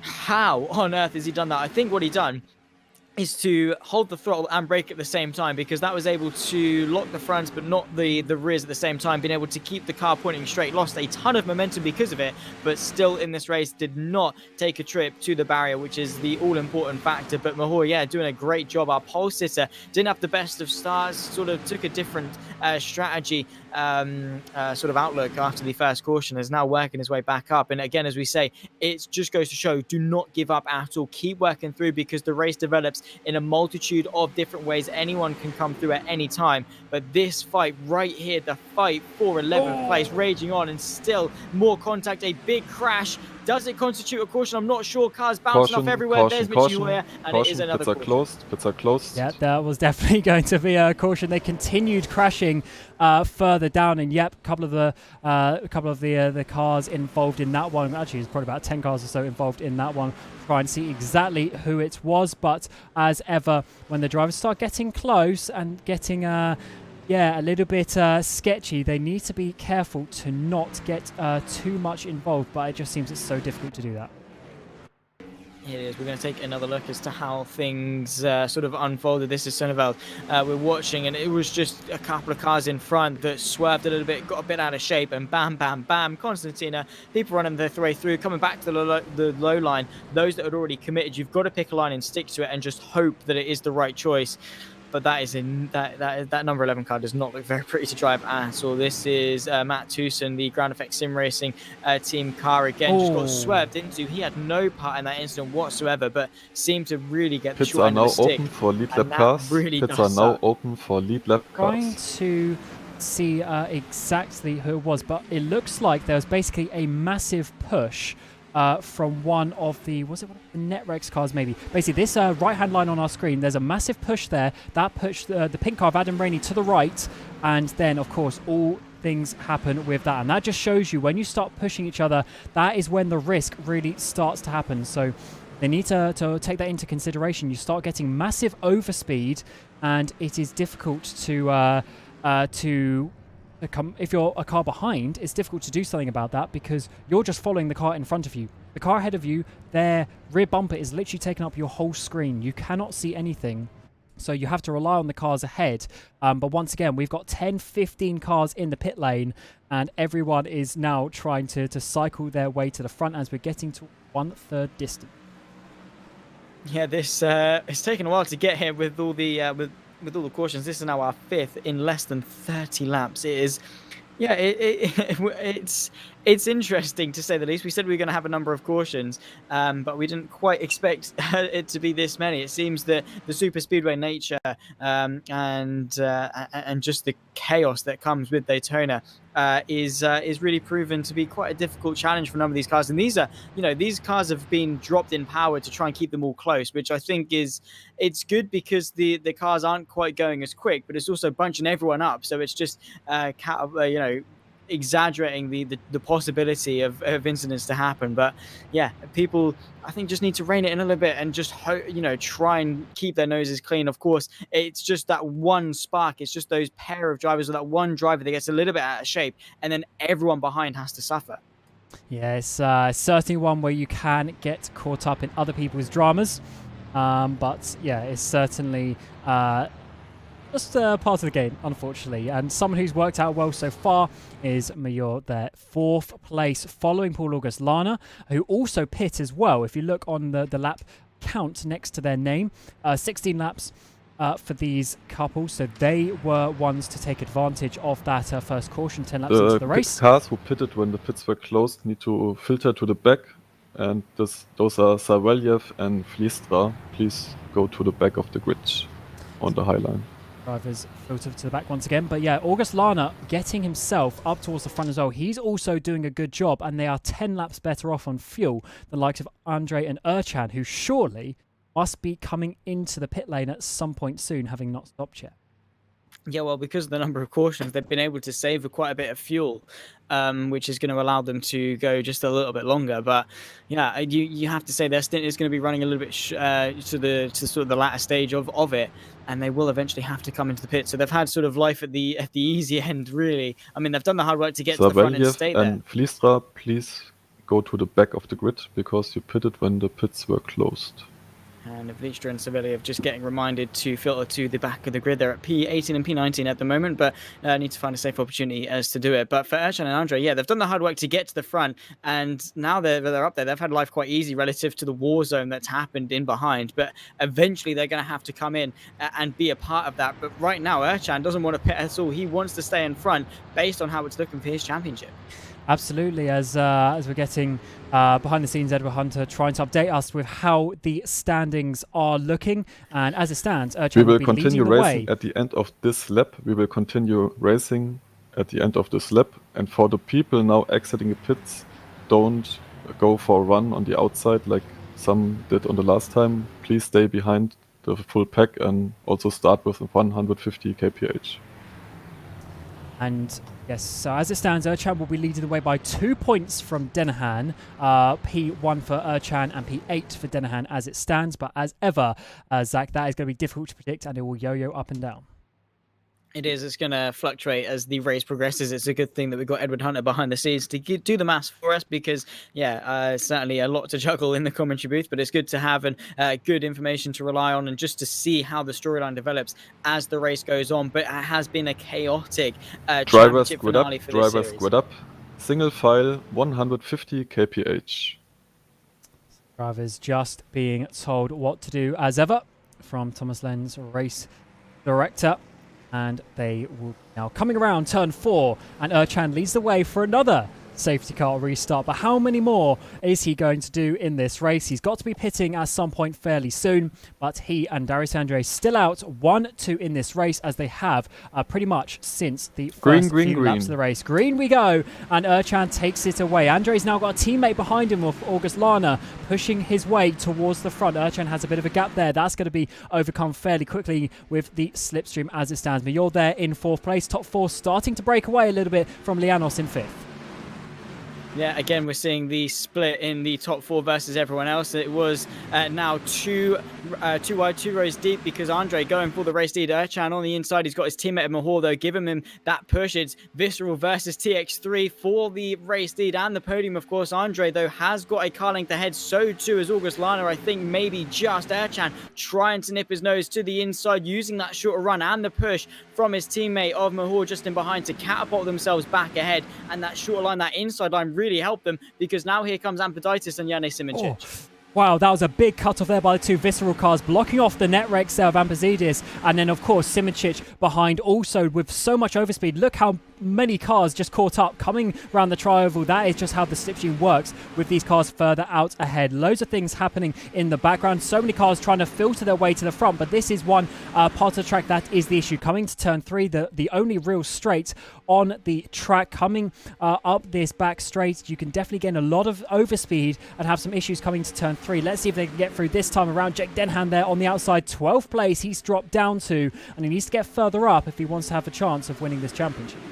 Yeah, he needs to get a move on and pick off the cars. He came into this race with a bit of a conservative mindset because of the foothold that he had, but he wasn't expecting to be involved in any incidents. He needs to work his way forward and establishing himself in a secure position in this race, because right now he's right amongst the pack of wolves that are ready to eat him up if they give him the chance, and he needs to move forward, needs to get into a slightly better position for him, because right now it's 10th, 11th, 12th, 13th, just up and down the order for him, and that is not good, especially if he wants to stay in this race. A bit of a wiggle there from the 2nd place man of Mahor, and that again just goes to show how temperamental these cars are. But TX3 1-2, Visceral just in behind 3 and 4, and this is a very close fight between the two teams. Yeah, it looks like they got into a single file line and are trying to push each other to the front. Visceral tried to go for a 1-2, didn't work out being on that outside line, but they're now trying to almost work with TX3 to push them away. The issue is, of course, with the nature of sim racing and internet latency, pings, everything like this is a lot harder to keep a massively smooth line compared to what you'd see in real life with a much more stable crocodile of cars. And that is why the drivers have to be so careful as they come out into the back straight. Once again, this massive pack goes all the way down to, is that Pignataro maybe, as well, 18th place. A lot of drivers in this top pack. Very densely packed indeed. So many cars, so little space. And still just under 2/3 of this race left to go. Here's Muzedas looking to the outside of Lianos for 11th place. He's going to be slightly offline. He's not going to benefit off the slipstream, and you might say he will get freight trained, or is unless he's able to tuck back in. There is Mirko Mancini trying to nip up the inside and make the most of that. Indeed has been able to do so.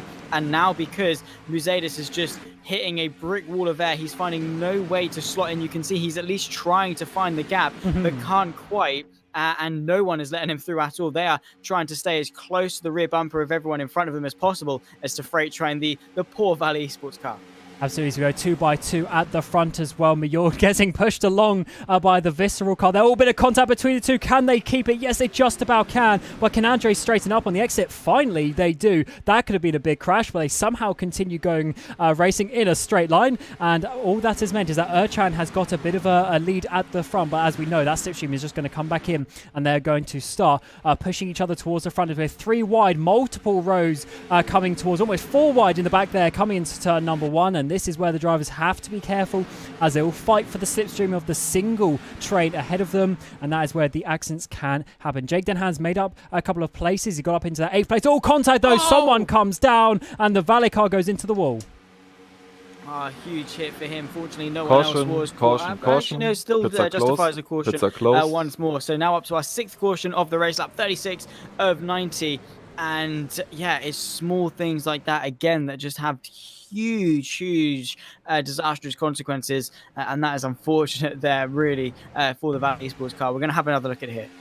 Yeah, I'm on board with Mazardis there. He was that valet car we were talking about. There's going to be a bit of contact, I believe, with the car in the middle there. Is one of the RSR cars. Oh, Apolloni, they sort of ping-pong off each other. The RSR car gets pushed down into Mazardis, who goes backwards. Does he avoid? No, unfortunately, that is not the safest thing to do. Do not do that if you're watching at home.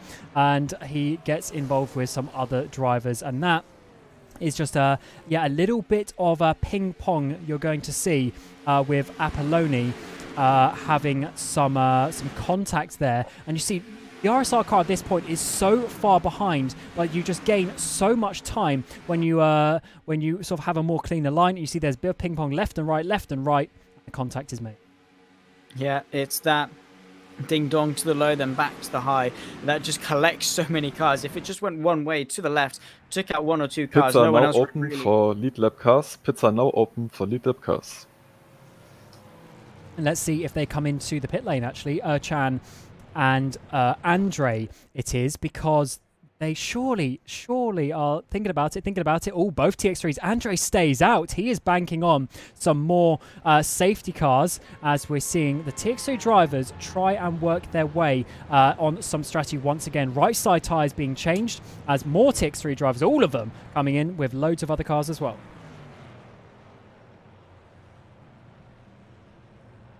This is, of course, a big potential moment in the championship, as things can change. We're getting towards half distance, and this is why potentially some teams taking some risks, with Andre staying towards the front. He feels like there's going to be another caution that he'll be able to pit on, because as ever, you don't want to be doing green flag pit stops. You just lose so much time, and if it continues green after that, you can't make the time back. So it's really a strategy of relying on cautions for the likes of Andre. Yeah, it's going to be that thing that you can't really count on that happening. But I mean, based on this race so far, it's actually a safe bet to rely on another caution. But yeah, it's going to be that thing that he's become so accustomed to having another caution in sort of 5 or 6 laps time, that he's relying on it happening to be able to stay out, inherit the race lead, and funnel his way to the front. But knowing his luck, knowing the poor way that things work in this cruel world, is that the one time he relies on a safety car coming out is the one time it won't come out for a while, and then he'll be forced to pit under green, which I don't think anyone's really had to do so far. Yeah, there hasn't been any green flag pit stops. Such is the length of a stint and the length of the green flag periods that we've had.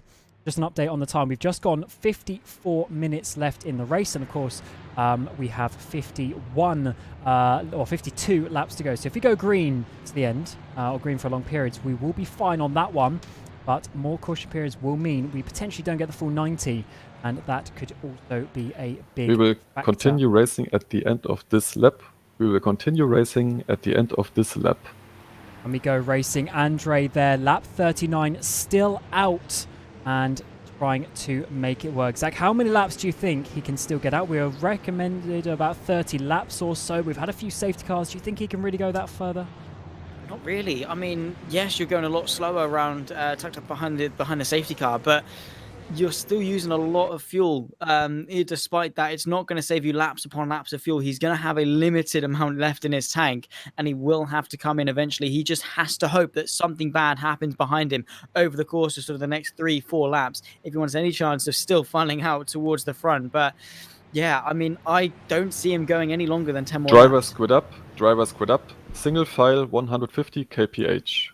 As we go to grid up once again, and this time it's not a TX3 car leading the way. The first restart or start of the race as we get on to start lap 40, and finally it is Visceral at the front. Andre and Paul August Lana potentially be able to work with each other to get themselves to continue themselves at the front, but just look at all of those cars behind. So many cars trying to get themselves towards the front as we go green once again. Apazidis in third, Simic in fourth, and Luc Munier for Iris getting up into 5th place. Can they get themselves to the front, or will Visceral continue to lead as we get towards turn 1 and 2? Once again, as we've seen with loads of these restarts, the top two seem to get away as Apazidis there in 3rd place is now being pushed along by Yerni Simicic. Yeah, they've got to work together and try and stay onto the back of the two Visceral teammates of Andre and August Lana out in front. But you can definitely bet that they're going to try and work together to maximize their pace and just try and consolidate their place 1 and 2 in the pack, because no one really has their teammates close. I mean, Apoditis has got Liana Silversnitzer just behind, and already another Pits are closed. Ooh, I wonder who was involved in that one. A lot of incidents coming through on the incident list, so certainly a lot of cars potentially involved in that one. We'll try and get a replay, as it seems there's of course been some issues a little bit further back, and one of those involved was Hayes Sonneveld coming towards turn 3 there. Is this going to be a bit of an accident? Yeah, he goes to the inside. Carlos Martin, you see he touches that left side of Carlos Martin. They come up the track, collect Steneker, they collect Apolloni, loads of cars I'm sure behind getting involved in that one, and that is going to be a very difficult day for some of these drivers. Yeah, poor Carlos Martin has been involved in 2 of the big crashes so far in this race. And it's, they nearly got away with it, but they just catapulted themselves back onto the circuit. We're like bullets, really, rejoining the circuit, shot into the side of a number of cars. And then this is the big thing. Apione, poor thing, tumbling down the circuit. Pits are now open for lead lap cars. Pits are now open for lead lap cars. And that, of course, I think was... then that was Fabian Ball. It was one of Arda Urchan, I think, actually, was the one being flipped around there. And we've also got Jake Dennehan. Jake Dennehan a bit further down. Was that just because of a normal pit stop, or did he get collected a bit further later on in the scene? We'll have to try and work that one out. But Jake Dennehan, as we get to halfway in the race, is now at the back of the field.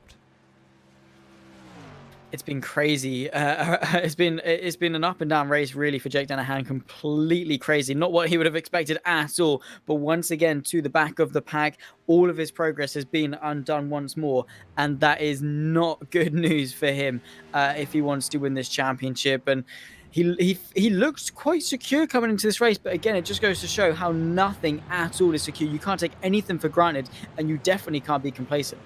It's crazy how some of these drivers go up and down. Jans Voznitzer, he's been involved in a couple of accidents. He's got himself back up into 7th place. Michi Hoyer, he's been yo-yoing up and down. He's now in 12th place as well. So, yes, a lot of things happening for a lot of these drivers. And Fabian Ballet there in 19th position now, as the drivers try and catch back up to the safety car. Hayes Sonneveld there in 27th place, the first of the guys trying to catch back up, and all sorts happening. And I definitely think this is certainly a period of the race where they potentially need to just chill out a bit, try and get 10-15 laps under their belt before doing something. As Darius Andre here, I mean, he's got to be coming into the pit lane this time around, Zach. Surely he's stayed out since the beginning of the race. Surely it's the wisest decision. Yeah, you can see, is he? Andre, there's the pit lane to your left. You need to use it. Your car does not have infinite fuel. He obviously knows something we don't. Yeah, we saw this with Munier. Was it in Gateway potential, or was it last time out at California? I can't remember exactly, but one of the races he stayed out, but then it got to the point where he had to. He pitted at a time that wasn't ideal, and then he dropped to the back. You see the likes of Voznitzer. He's been towards the back. Major before a previous accident as well, getting themselves towards the front, pitting, and then getting back to the front. because that is what is possible with the way it cycles through. If you try and stay to the front, at one point it could cause you to drop back at a point where you can't come back from it, because if we have a long green period, certainly won't be able somebody won't be able to get back under green. But we are under caution period as we're on lap 43 of 90, and we're obviously going to see these drivers continue their way round and hopefully get some cleaner racing, Zach, a little bit later. Yeah, fingers crossed they can just get into a rhythm, because all we've seen so far in this race, all we've proven is that safety cars breed safety cars. Drivers who pitted when the pits were closed, please cycle through to the back of the grid. Please use the high line for that. The two drivers were Ercan and Danahan. Please fall back to the back of the grid.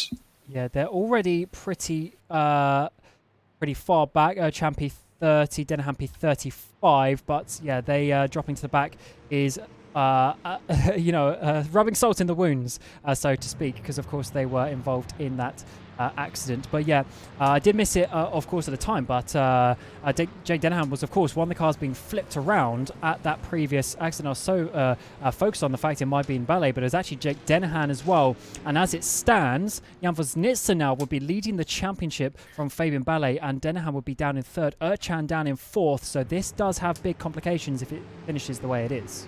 It does. I honestly was not thinking Vosnitsa would have any chance in this championship fight, but clearly so. Up there in P7 relative to the rest of his championship rivals, he has done a fantastic job at just keeping his nose clean enough to stay at the front.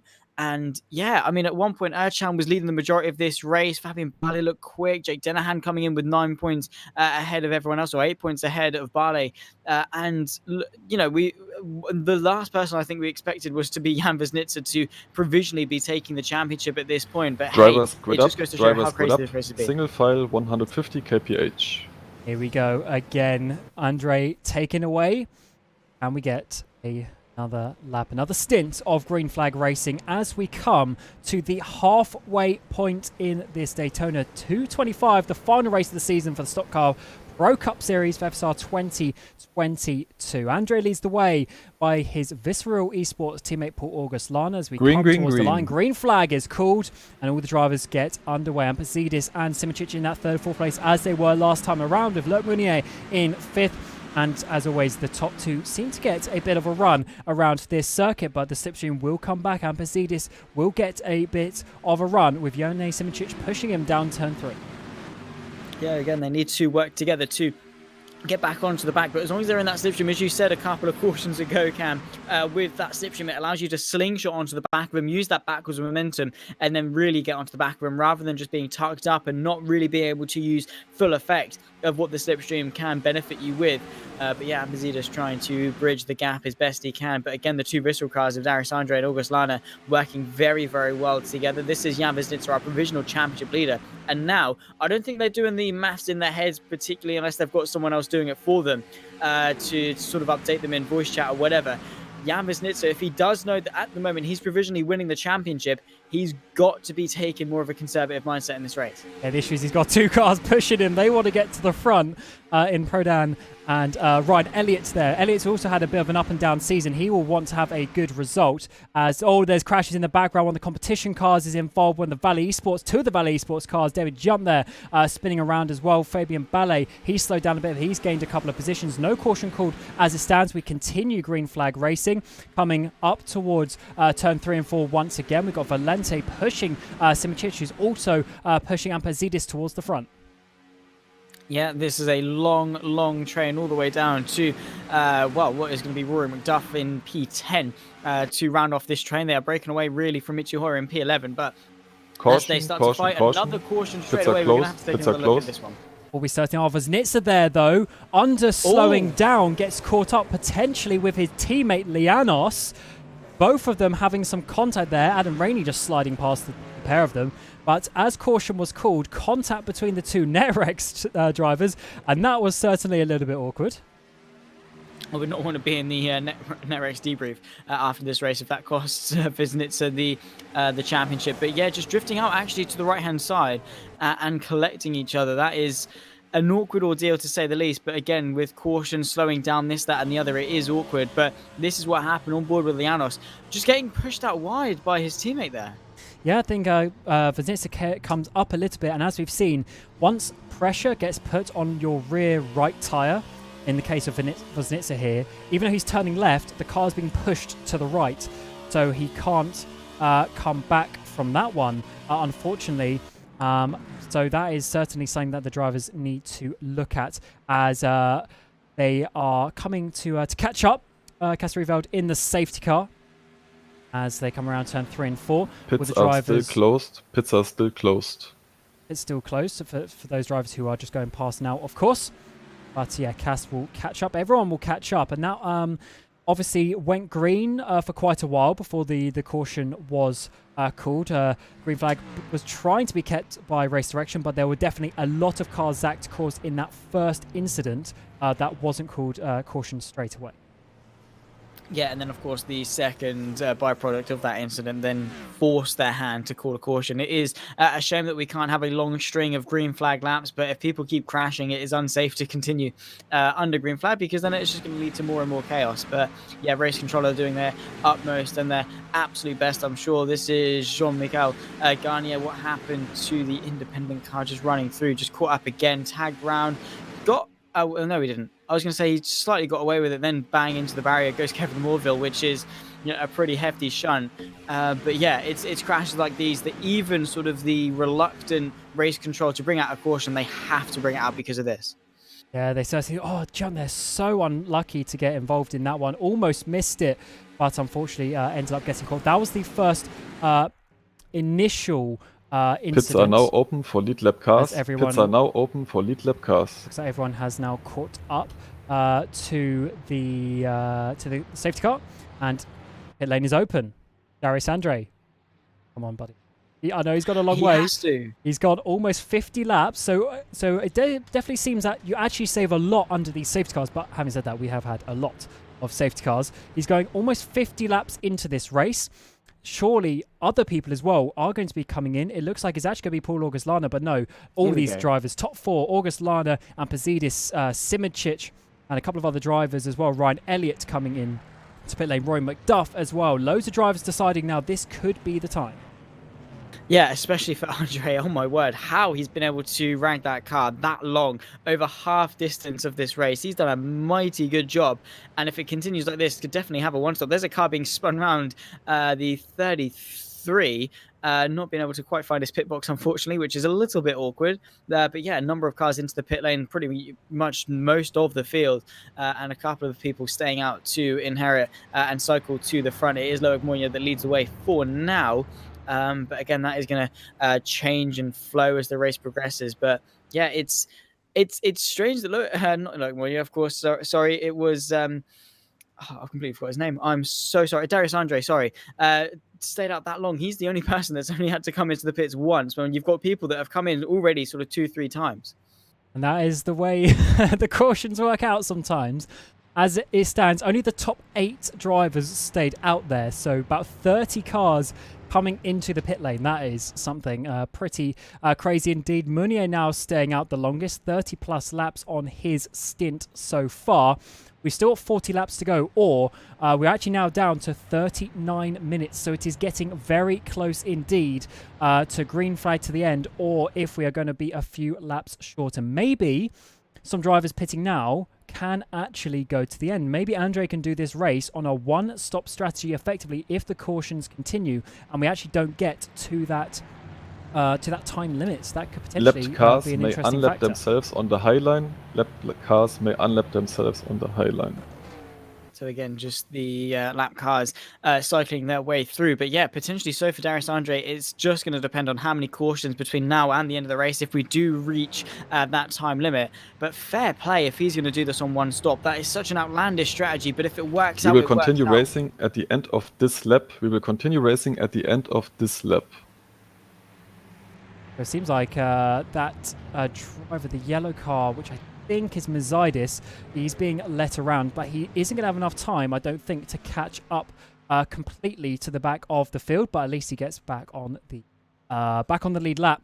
And there is another car in the pit lane, which is Vlietstra, just leaving as well. So those guys will have to try and catch up at another caution period.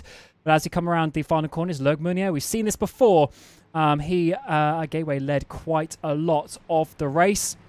But unfortunately didn't work out that day. But let's see grid up. how it works Drivers grid out up. this time Single around. file 150 kph. As the drivers grid up, we've got Pro down behind. Michi Hoyer there in third place. Zolchuk's in fourth and Savalev in fifth. They are your top 5 as we go green flag racing. We've got about 7, 8, 9, 10 different teams, in fact, towards the top 10 different places. Pretty crazy how this Daytona 225 is. 50 laps gone. We're on to lap 52. And let's see who is potentially going to lead the way through another green flag period. Meunier pulls it away from everyone else as Prodan follows in behind Michi Hoyer as well. And as ever, the top 2 just gets a little bit of a gap, but Hoyer being pushed along by Zolchuk's as we get Savalev in behind. Yeah, everyone trying to settle in again off this caution, but they can't really build up a rhythm. They've not really been able to have a significantly long stint in this race before it's all been called off and they've been brought back down. But there is Michi Hoyer trying to move his way forward in this race. Started quite far down and has been able to cycle his way to the front, trying to make the most of yet another safety car restart. Onto the back of Prodan, there's also a move there between Sonneveld and Savalev, I think, going through again, a couple of cars opting to go to the high line because it does seem to work as long as you have got the push, but it does come down to that teamwork. It certainly does, but that hasn't worked out. He hasn't got anyone to push him along. He's going to be dropping down as a Sonneveld there is going to be now getting to that 5th place, top 5, pushing away in this train as we're getting a huge run of cars come in behind. These guys are going to be on the back of them, and this is where we have to look out. Getting towards turn 3, the overspeed between all of these cars, the top 20 or so, all there. We've had a little bit of issue maybe further back. Rainy Lianos coming into the pit lane as we come down the back straight through turn 2, up towards turn 3, and look at this huge train of cars. They need to remember the throttle goes both ways. Lift off if there's huge overspeed, as we don't want any more crashes, but it's always so close if you go too wide. Sonneveld to the outside, trying to get a run. Savalev pushing him out to turn 3. Oh my god, still a bit of carnage and chaos, and oh my word, a couple of cars going up into the sky there. That is Valente, at least one of them, Apollini, I think, as well, having a bit of an off car on their roof. He's been able to top it back over, but again, a big crash. Only 2 cars involved, so they should be able to continue without a caution. Another car to the inside onto the infield section, but Loic Meunier still leads the way. Prodan just in behind, trying to get himself up into the race lead, but still a new lap and somehow a new bit of chaos. That was absolutely crazy. A couple of cars still slow, though, on the start-finish straight. We'll see if a caution eventually gets called if they don't get cleared away by the time the leaders come around. But, of course, Race Direction trying to keep this race going green where possible. Drivers can catch up later, of course, at further potential cautions. Top 5 all push each other. This is where it can get very squirrely as Old Jukes pulls out. Sonneveld pushing him towards the line. Who's going to lead over the line? Looks like Meunier is still going to have enough towards the front there. Prodan still in that 2nd place and Michi Hoyer in 3rd.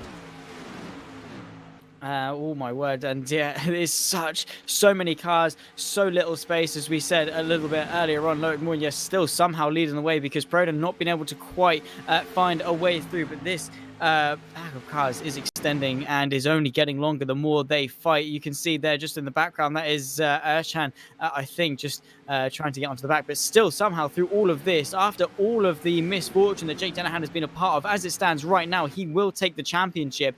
And it's just, we've had 4 different drivers, all of them at some point have been provisionally leading the way in the championship, and it's been so crazy. Couldn't really have asked for a more dramatic finale to what has been a fantastic winter series here for the Formula SimRacing Stockcar Pro Series. But Michi Hoyer up into 3rd place, but again, pit stops are going to play a factor. Now we've got 2 lines start to form. We certainly do. Savalev there just getting a bit off with the race clutch car of, I think that's Roy McDuff, just behind him. That is where you have to be so careful, is where you're not 100% square on with the car ahead of you. If you start going left, right, and touching the corner, the rear corners of the car, that is where it can happen. But 2 wide racing, 2 trains, 4 on the outside line, about 8 on the inside line, trying to work it down. Prodan drops down to the lead of this race. Michi Hoyer tries to follow him. Not enough space, though, as Savalev pushes Meunier to close up that gap, and now Michi Hoyer is being pushed along by Sonneveld.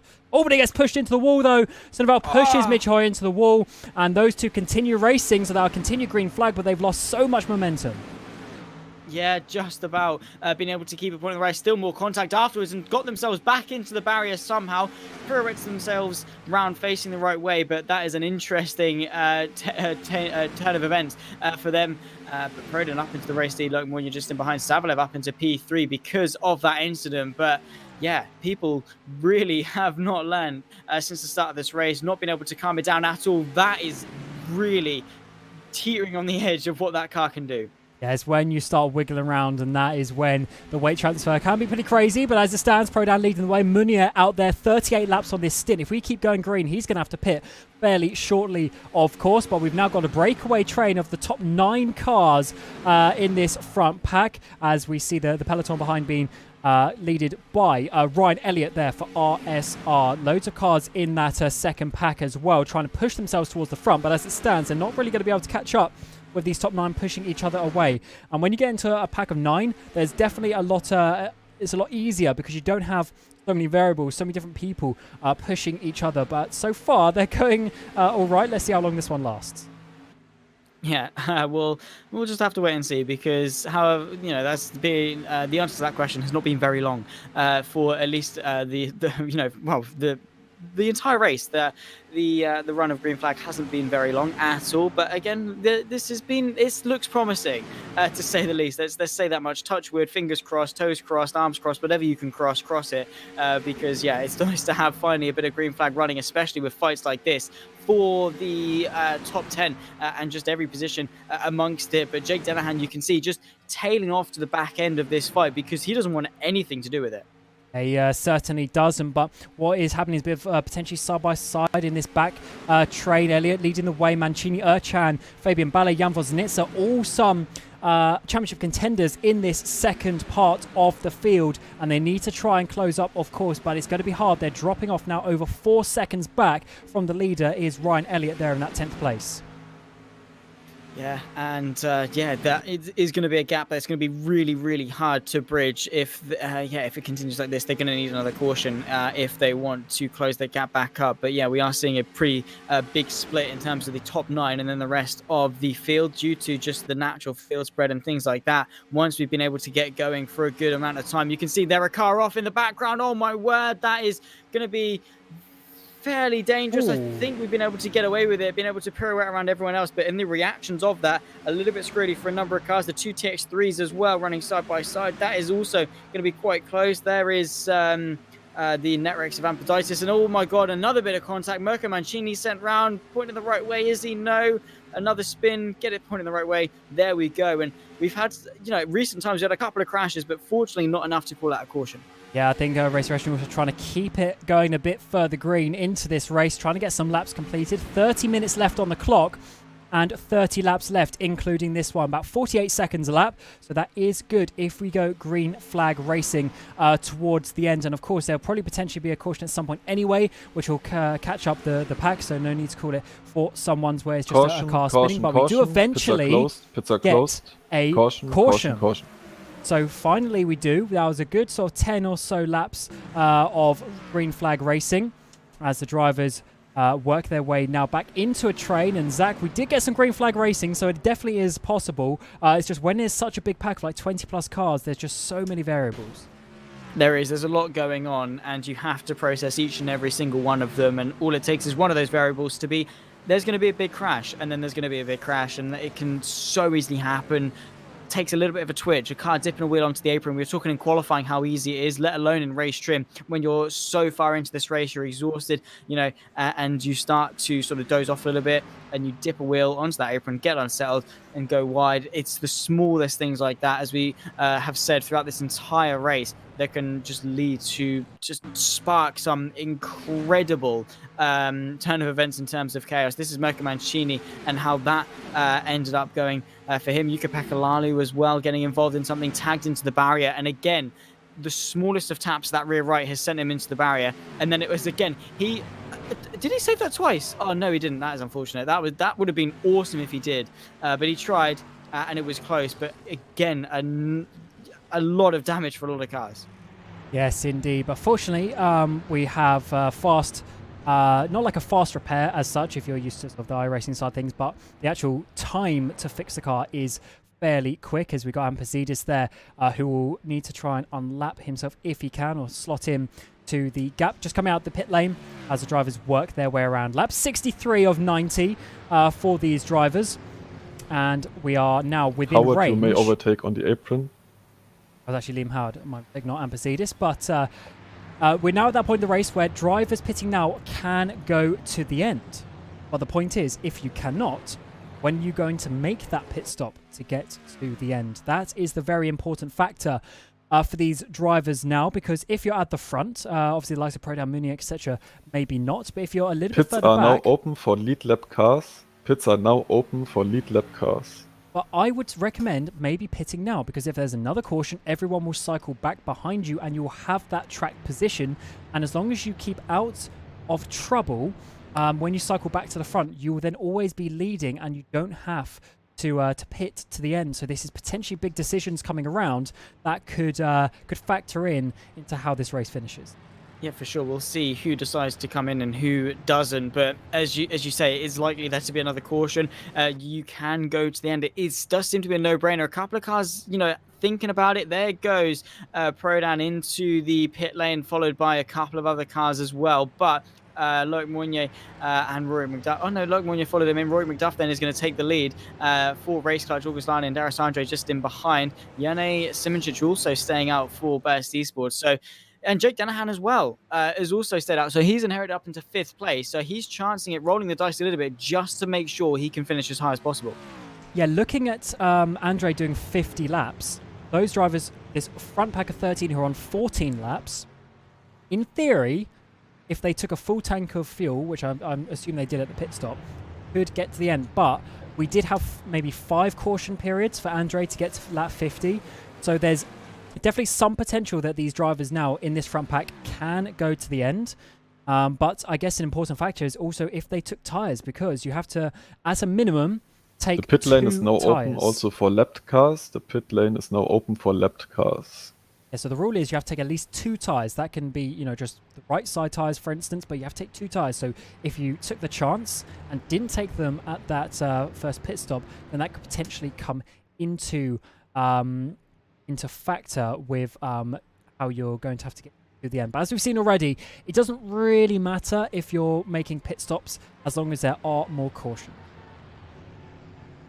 Yeah, and it's been a thing. It's been just one of those absolutes throughout this race that drivers have become accustomed to. Yeah, cool. We haven't made a pit stop under this one. There's probably going to be another one. Probably definitely going to be another one in a few laps' time. So no sweat really in that department. But yeah, it just goes to show how big of a factor it's played in terms of strategy throughout this race.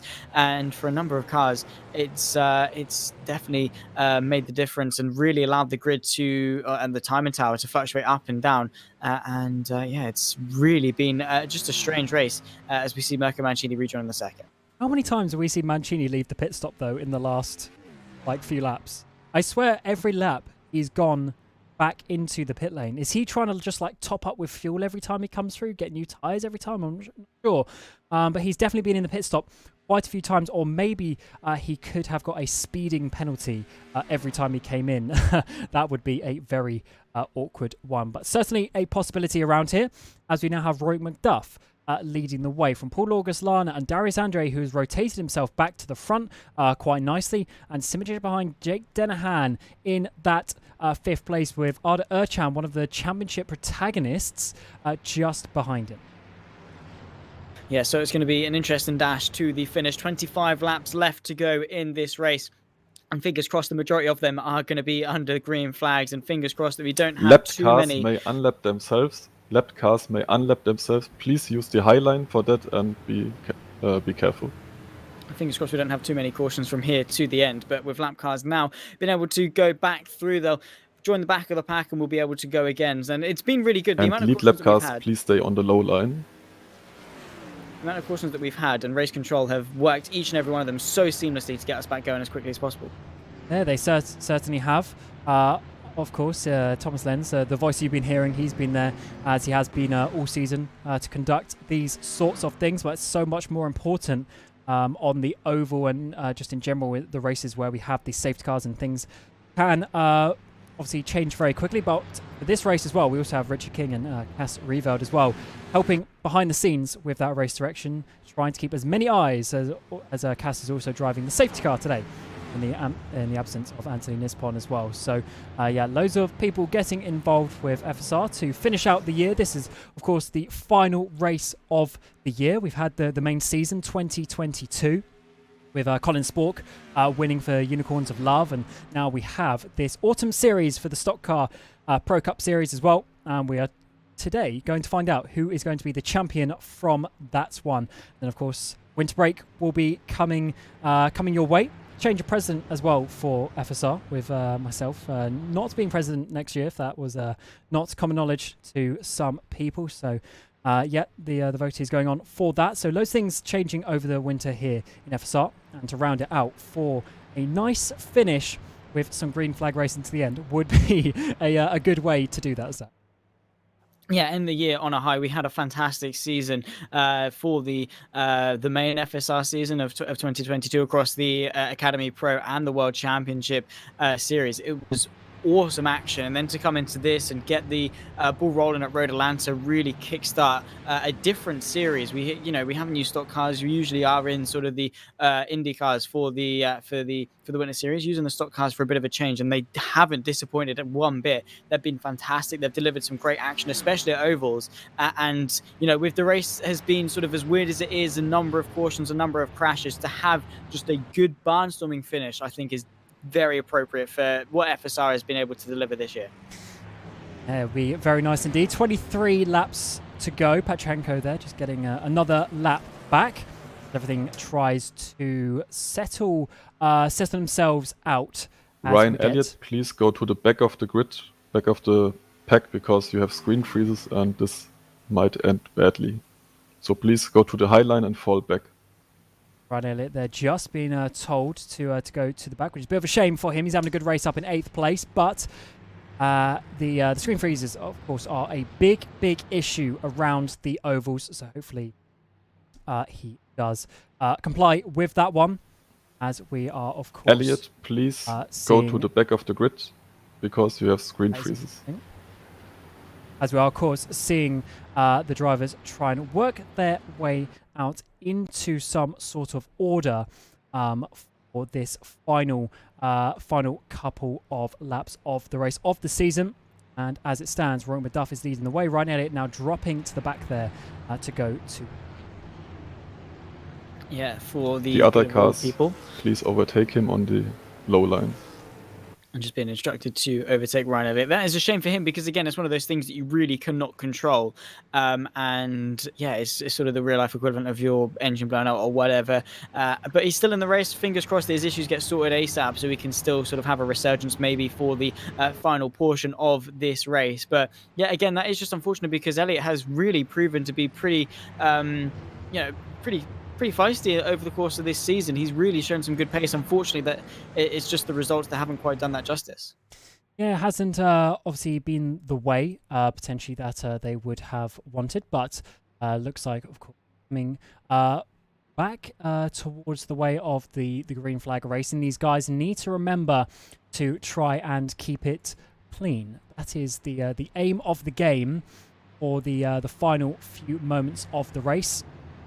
And that is going to be the way that they need to go.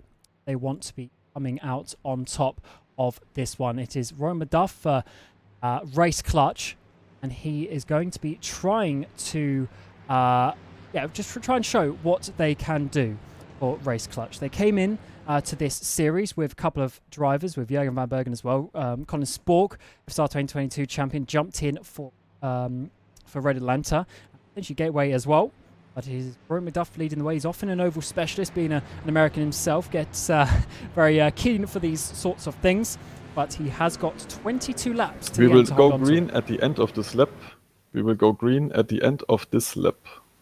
Yeah, it's going to be tricky for him to hang on. But, we saw early on with Erchan being able to hang on for a good portion of the stint. at that stage. So it's definitely possible, and being at the front definitely is the best place to be, based on how chaotic this race has been.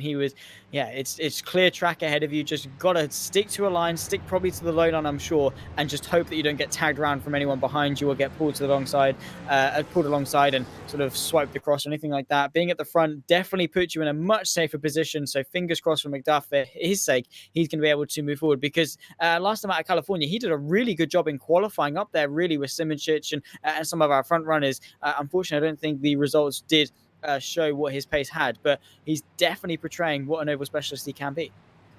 Which is the Drivers important point for these up. autumn races, Single where you file, see 150 kph. some different teams, different drivers getting involved. And actually, the top three there, they're not sort of main FSR contenders in the main sieve, and the same with TX3 drivers like Erchan as well, a little bit further down. But they don't always come in to the main seasons, but they come into these more autumn series, more fun series, to try their best. Roy McDuff, though, leads the way.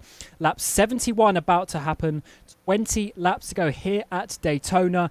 Who is going to win? Are we going to go green to the end? Let's find out. Green, as green, Roy McDuff takes it underway with 17.5 minutes left on the clock. Can we go green to the end? McDuff leads, and it's actually a pretty neutral start from all of the drivers. The gaps are spreading out fairly equally, but is Jake Dennehan there pushing Jernej Simoncic in the background, trying to push him up towards the front and make up some positions? Yeah, once again, another restart. Rory McDuff able to hang on. Will have to correct myself. He did get a good result last time out at California. He got P3. So, yeah, he does have the results to back up his pace and his prowess as well. But he's closely followed by August Lana for second place. The sort of top 8 are settling into a low-line train, single file for the majority of them. But with only 20 laps to go now, they are bump drafting off of each other. And it is just a straight fight to the finish bar. Any sort of stragglers still yet to make a pit stop.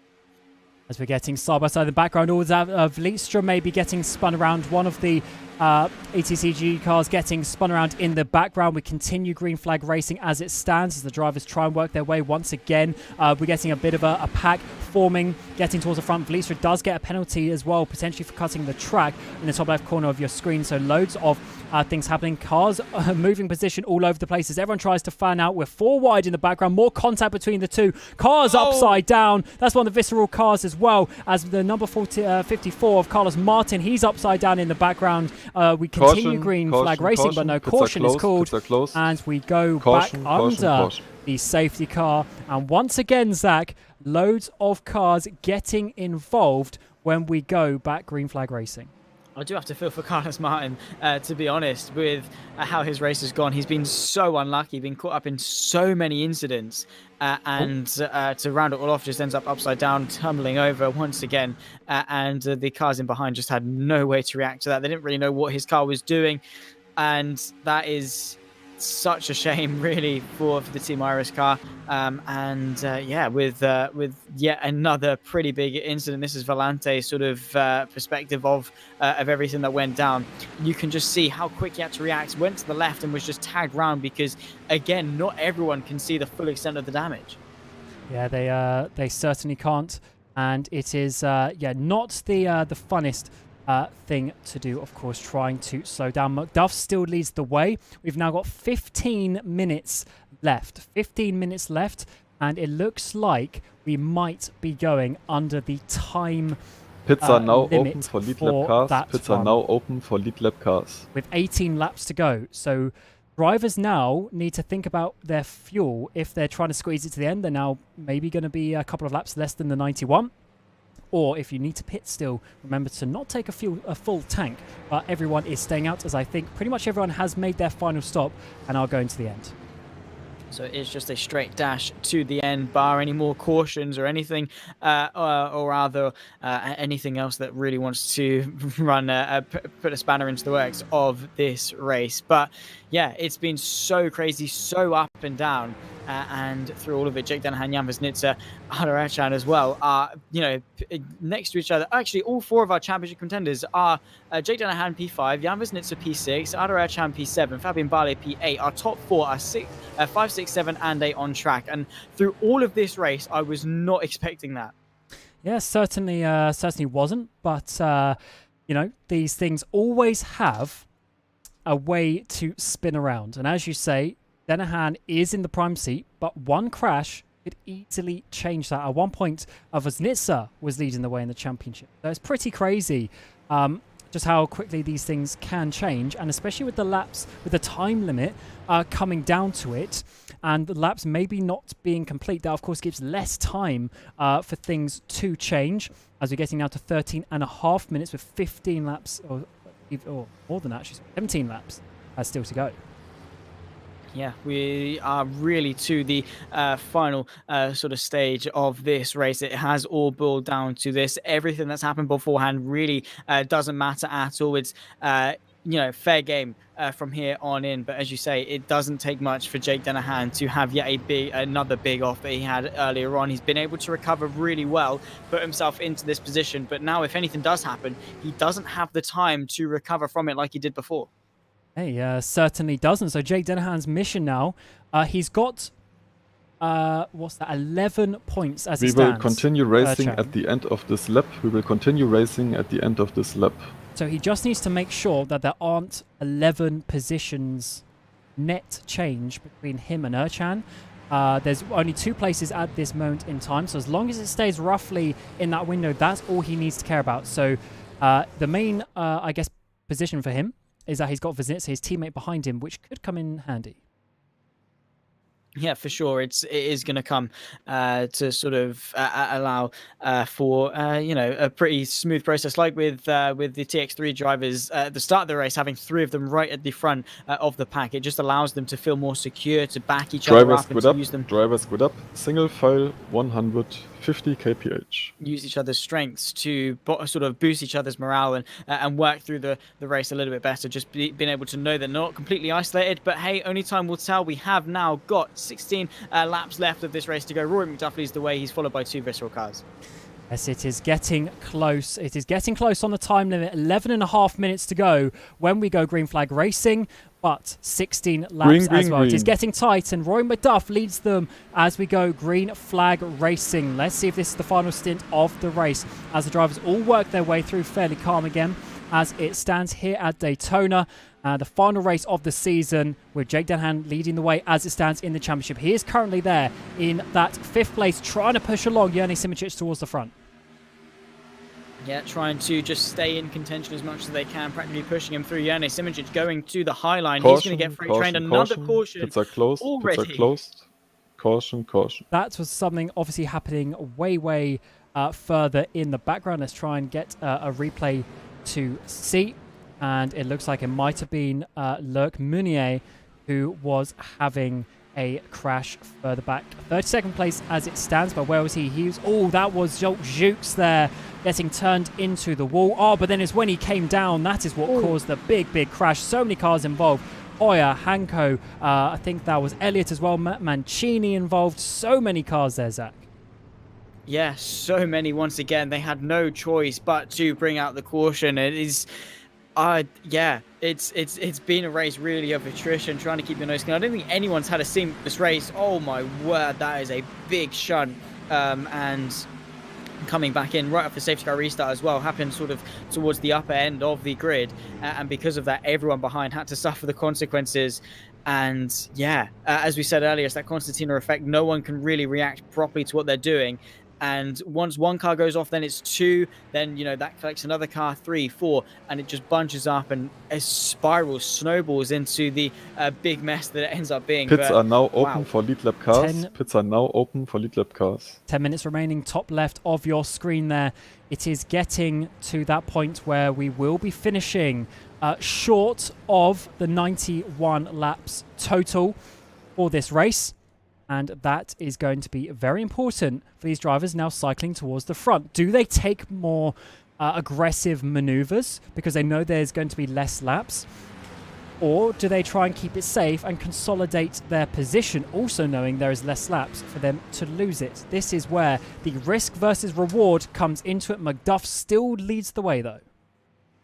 He does indeed, and Kaz Revo is doing a stellar job in this race to lead the way for as the safety car lap after lap. He's done a fantastic job, and I think he's led more laps today as a safety car than he has throughout the entirety of the 2022 Pro season. He got off to a really good start in Pro, and then sort of just dropped off after that. But no, at least he's having some time to relish his time out in front and lead the way. But yeah, he's really earning his keep today as Revo. Poor thing, just trying to eat his dinner, get some food down, and before he can even look up to even get couple of bites in, he's already having to go back out and lead these guys around for a few more laps. But yeah, you have to give some respect to Reva and of course to everyone at Race Control for having to sort this through, but also for the drivers, because I don't think we've really had anyone just give up out of this race as well.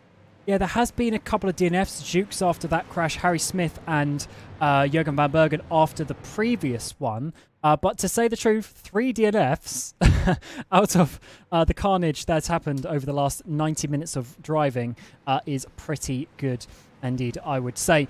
But of course, there have been too many cautions this race for our liking. No, 3, 4, 5 over the course of the race is understandable, but there has been quite a lot. But this sort of racing is certainly very difficult indeed when it is not very common, let's say. Over racing on rFactor is still not necessarily the biggest thing in the world, and it is certainly something that should hopefully continue to improve over the years to come. 7.5 minutes to go now in the race, so that is maybe another 4 or so laps under the safety car, but obviously more laps if we go green. We will go racing. green at the end of this lap. We will go green at the end of this lap.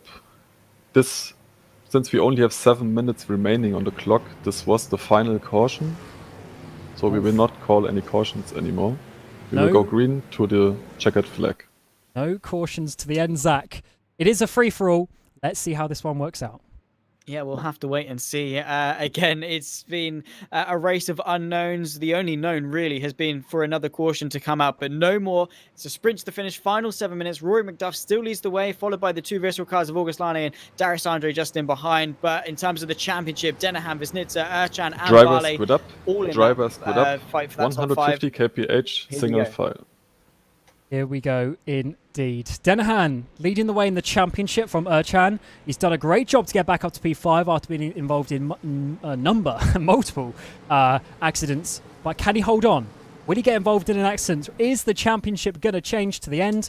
We have got just under 6.5 minutes of racing. We are going to the clock here with 12 laps to go. We will not have enough time to complete them. Rory McDuff leads them away from 2 visceral cars of August Lana and Darius Andre, with Yannis Simicic behind, and your championship protagonist, Jake Denahan, there in 5th place. No cautions to the end from race direction. This could potentially be the last opportunities that some of these drivers get to get themselves towards the front.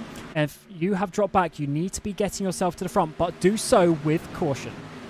Yeah, because if you don't, there's not going to be another one to try and save you. So yeah, you have to really be careful, bide your time, and work your way through.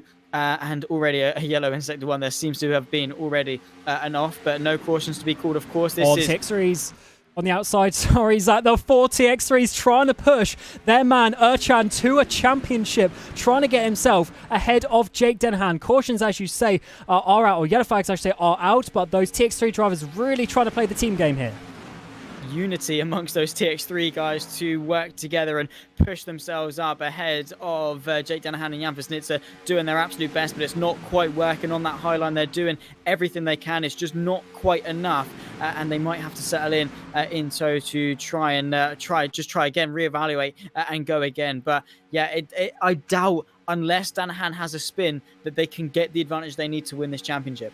Oh, and look at that. Visnitsa trying to play the team game as well, slowing the TX3 drivers down potentially, with Ercan leading the way of this TX3 group. We've got just shy of 5 minutes to go now. So very, very little amount of laps. 10 on the clock, but they don't think we are going to quite get there. We're going to be a few laps short of that as we're getting into a big, long train now at the front. McDuff still leading the way. Somehow leading the way is Rory McDuff. He's under some immense pressure, but I don't think people are too focused on winning this race. More so, a big hit there. Oh, that is huge. Yet another big crash, and the 92 sent spiraling. Crucially, none of our main championship protagonists, but again, a big crash, and it is just the pack of the top 10 that continue on. They certainly do. Vosnitsa had a big moment there on the exit of 3. TX3 round the outside. Jake Dennehan losing some places here, though Major there, who's actually lost his rear wing in the background, he is having to try and push on. Pazidis gets a penalty. 4 minutes to go now at the line. We're getting about 5-6 laps to go as they try and just do their best to hold on to these positions. Apolloni also getting a penalty. The top 5 still staying in the same positions, and Vosnitsa holding on in 6th to try and defend from his teammate. Yeah, he's doing him a really big favour here as Vosnitsa trying to hold them at bay, but it's not quite going to work because the TX3 cars are going to try and push their way through. Ercan leading the way yeah, being pushed, of course, by his 2 teammates. They're in tow. One of them, of Ercan, is ahead. There comes Mahor trying to follow him through, and of course there, the 69 as well, trying to push his way through. There is Jake Dennehan and Arda Ercan, 5th and 6th on the road as it stands. Still, even if Ercan gets ahead, it will be Jake Dennehan's championship. So how much does Dennehan fight this? Yeah, he could actually drop back to the back of this pack, sit behind Vosnitsa there, but it's such a risky maneuver getting involved in all these battles. Side by side with Yannick Simičić for a second there, coming through turn number 1. 3 minutes to go now on the clock. This is going to get very close to depending on where we finish and where the leaders are. As soon as it hits 0, when the leader crosses the line, that is the finish of the race. There's no extra laps. It's as soon as 0 hits, that is when the race will finish. TX3 now down to 3 drivers, with Major dropping back, not being able to do so. And that 69 car, they're actually just trying to push his way forward. It's actually Pinutaro, I should say, has dropped off the back, but Major trying to do his best, but he's lost that rear wing actually, so he's hit the wall somewhere, and he will be losing some downforce from that as we come on to 2.5 minutes to go now. Yeah, only a number of laps left in this race, and it is time is not on your side at all. You need to get a move on if you want any chance. Rory McDuff is doing a fantastic job just keeping firm on that low line, staying to the left, and Lani and Andre are doing their absolute best. All off to the left-hand side. There goes, is that Jan Vosnitsa or is that Darius Andre? Unfortunately going off. Oh, that is a big shame. Yannick Simičić promoted onto the podium, boosting everyone up a place, but still those TX3 guys relentless with that train. Absolutely coming towards the line. 1 minute 50 to go. 40 odd seconds for a lap. So I believe there's going to be 2 laps to go at the line. McDuff's wiggling there as Paul August Lana pushes. The TX3 driver is still trying to do something. Jan Vosnitsa doing his best to defend from his teammate. Lap traffic up ahead as well as we're coming to penultimate lap of the race. Vosnitsa really doing well to hold those TX3 drivers back. Yeah, for sure, and he's doing a world of a favour for his teammate of Jake Dennehan. He even himself had a chance of winning this championship earlier on in this race, but I think he's realised that is a very outcasted possibility. Bit of a tap to the left-hand side door, of the other TX3. One of the cars going a little bit slowly to let them all through. Jake Dennehan up to P3. He's not interested in making any more progress forward. He's just interested in keeping his nose clean, getting to the checkered flag, and you have to say for Ercan, it's all or nothing. 1 minute to go now, so it'll be 2 laps from this moment. They'll be coming to the line with about 10-15 seconds to go on the clock. So it is 2 laps to go actually this time around. And Vosnitsa there, diving to the inside of turn number 1 and 2, trying to get back up into the slipstream. He's done so, and Ercan has been pushed out of the way a little bit, with TX3 now having to scramble to get back in formation. Yeah, they are straight back on it to try and give their teammate the best opportunity. It's been a great show of unity for the team and a great display of teamwork. But is it going to be too little, too late? They've all shown chances of having a go at winning this championship. It's fluctuated from the start of this race up until now, but it just goes to show that it funneled down to this point right now. All the drivers having to react, all the drivers trying to keep it clean. On to the final lap now, Cam. Who's going to come out on top? Yeah, 10 seconds to go on the clock. This will be the final lap, lap 88. So we're not short of the 91 really, but we will be 3 laps short. Roy McDuff leading the way, coming through turns number 2. 0 minutes remaining, final lap time. And they can all see that. They'll get a message on their screen. They'll know what's happening. 3 wide for TX3 as we come towards turn 3 and 4. Jake Dennehan sitting in that 4th place. This is enough. He just needs to stay ahead of Arda Ercan, who's dropped to the back of this TX3 battle. Is anyone going to pull out? Is Roy McDuff going to hold on to the lead? Mancini there is getting in the way. Contact between Simičić. Who's going to get involved? Jake Dennehan comes through on top. Roy McDuff will lead it to the line. Woznica coming up, almost makes contact contact with his teammate, but Denahan second. That'll be enough for the championship. Simoncic there getting taken out as well on that final moments of the race. Erchan in 5th place and Woznitsa getting 3rd in the end. Chaotic finished there, but none of the championship contenders are affected, and Jake Denahan will be your champion for the first ever Stock Car Pro Cup Series. What a season it's been for Jake Denahan. He's been so consistent, matched his best finish of 2nd place, didn't win a single race all season long, but still came out as champion. He is very, very deserving, but what a finish we just had to the Daytona 225. It was interesting to say the least. You have to feel for Jone Simoncic, who almost did get a podium, but unfortunately was tagged round, and the infamous sort of dash the line carnage that we have in oval racing. We're going to take another look at it here.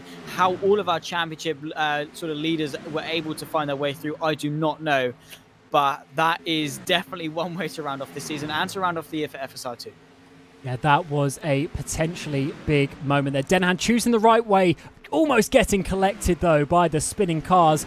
More contact between the two as one of the TX3 cars goes over the grass to the line, comes back on. That was chaos, and I'm glad that they didn't sort of take each other out. That was a huge, huge battle there between them, and it was pretty fair and respectful racing, I would say. But as it came out, it was Jake Denahan for NetRex Grand Prix. He had a difficult season in the World Championship in the main series.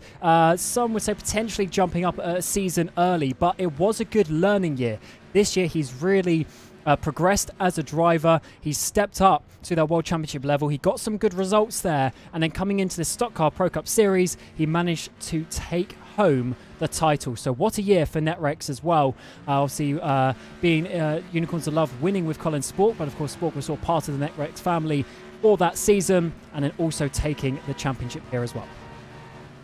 They've had a stellar season, have NetRegs, just in general, as you quite rightly say. Jake Denahan, very, very pleased, giving us some celebratory donuts just on the infield, and very well deserved indeed. This is going to give him that boost going into 2023 to succeed in the World Championship, because he definitely thoroughly deserves to do well. Fantastic driver, really developed, really improved over the recent months, and of course over the last year as well. But Rory McDuff as well, the American, the oval expert, really sort of his victory has been sort of cast a shadow over by the championship, but you have to give credit where credit's due. Absolutely. So here's the rundown of the top 10 on your screens. Rory McDuff taking the victory in the end from Jake Denahan. Jan Woznitsa rounding out your podium today. Remco Major and Arda Erchan, they tried so hard for TX3, but not enough for the championship today. Savalev getting 7th in the end. Good result from him. Pinataro in 8th place, with Simoncic, Rainey and Valente rounding out your top 10. But we will now get a word with the 2nd place man today, but also your champion for the season, Jake Denahan. With Jake, we were just saying how good of a season you've had in general in FSR. You've really improved throughout 2022, and now you are a champion as well here for the Stock Pro Cup Series. How do you feel? Well, thank you, Cam. I mean, it's honestly, I can't believe it, because after this year in FSR, it's just been, I've had bad luck, but it seems like in this autumn series, it's just washed away. And I thought in those early laps in this race, I was going to be out of it, but it's a long race, so I just kept my head in the game, and you know, it just came to me in the end. Yeah, and one time you're upside down as well, so very difficult indeed, and also your teammate Woznitsa, but you managed to work back through. How sort of chaotic was the race from your point of view? Very, very, very chaotic. I think any lap you could have been just taken out of the race, because there was a lot of questionable, let's say, driving standards from some people. But I just got kind of lucky at the end that nobody took me out, even though it seemed like everyone was kind of losing their cool a little bit. Yeah, it was getting very spicy towards the end there, but congratulations for coming out on top of this one. And do you have sort of any goals, any plans for 2023 and how you can continue your sort of driver development? I'm just looking to drive it to the best of my ability, really. After this season, it's I don't think it can get much worse, so let's just send it for 2023. Yeah, exactly. So yeah, good job this year, and yeah, good luck, and hopefully we'll see you next year in 2023. Thank you.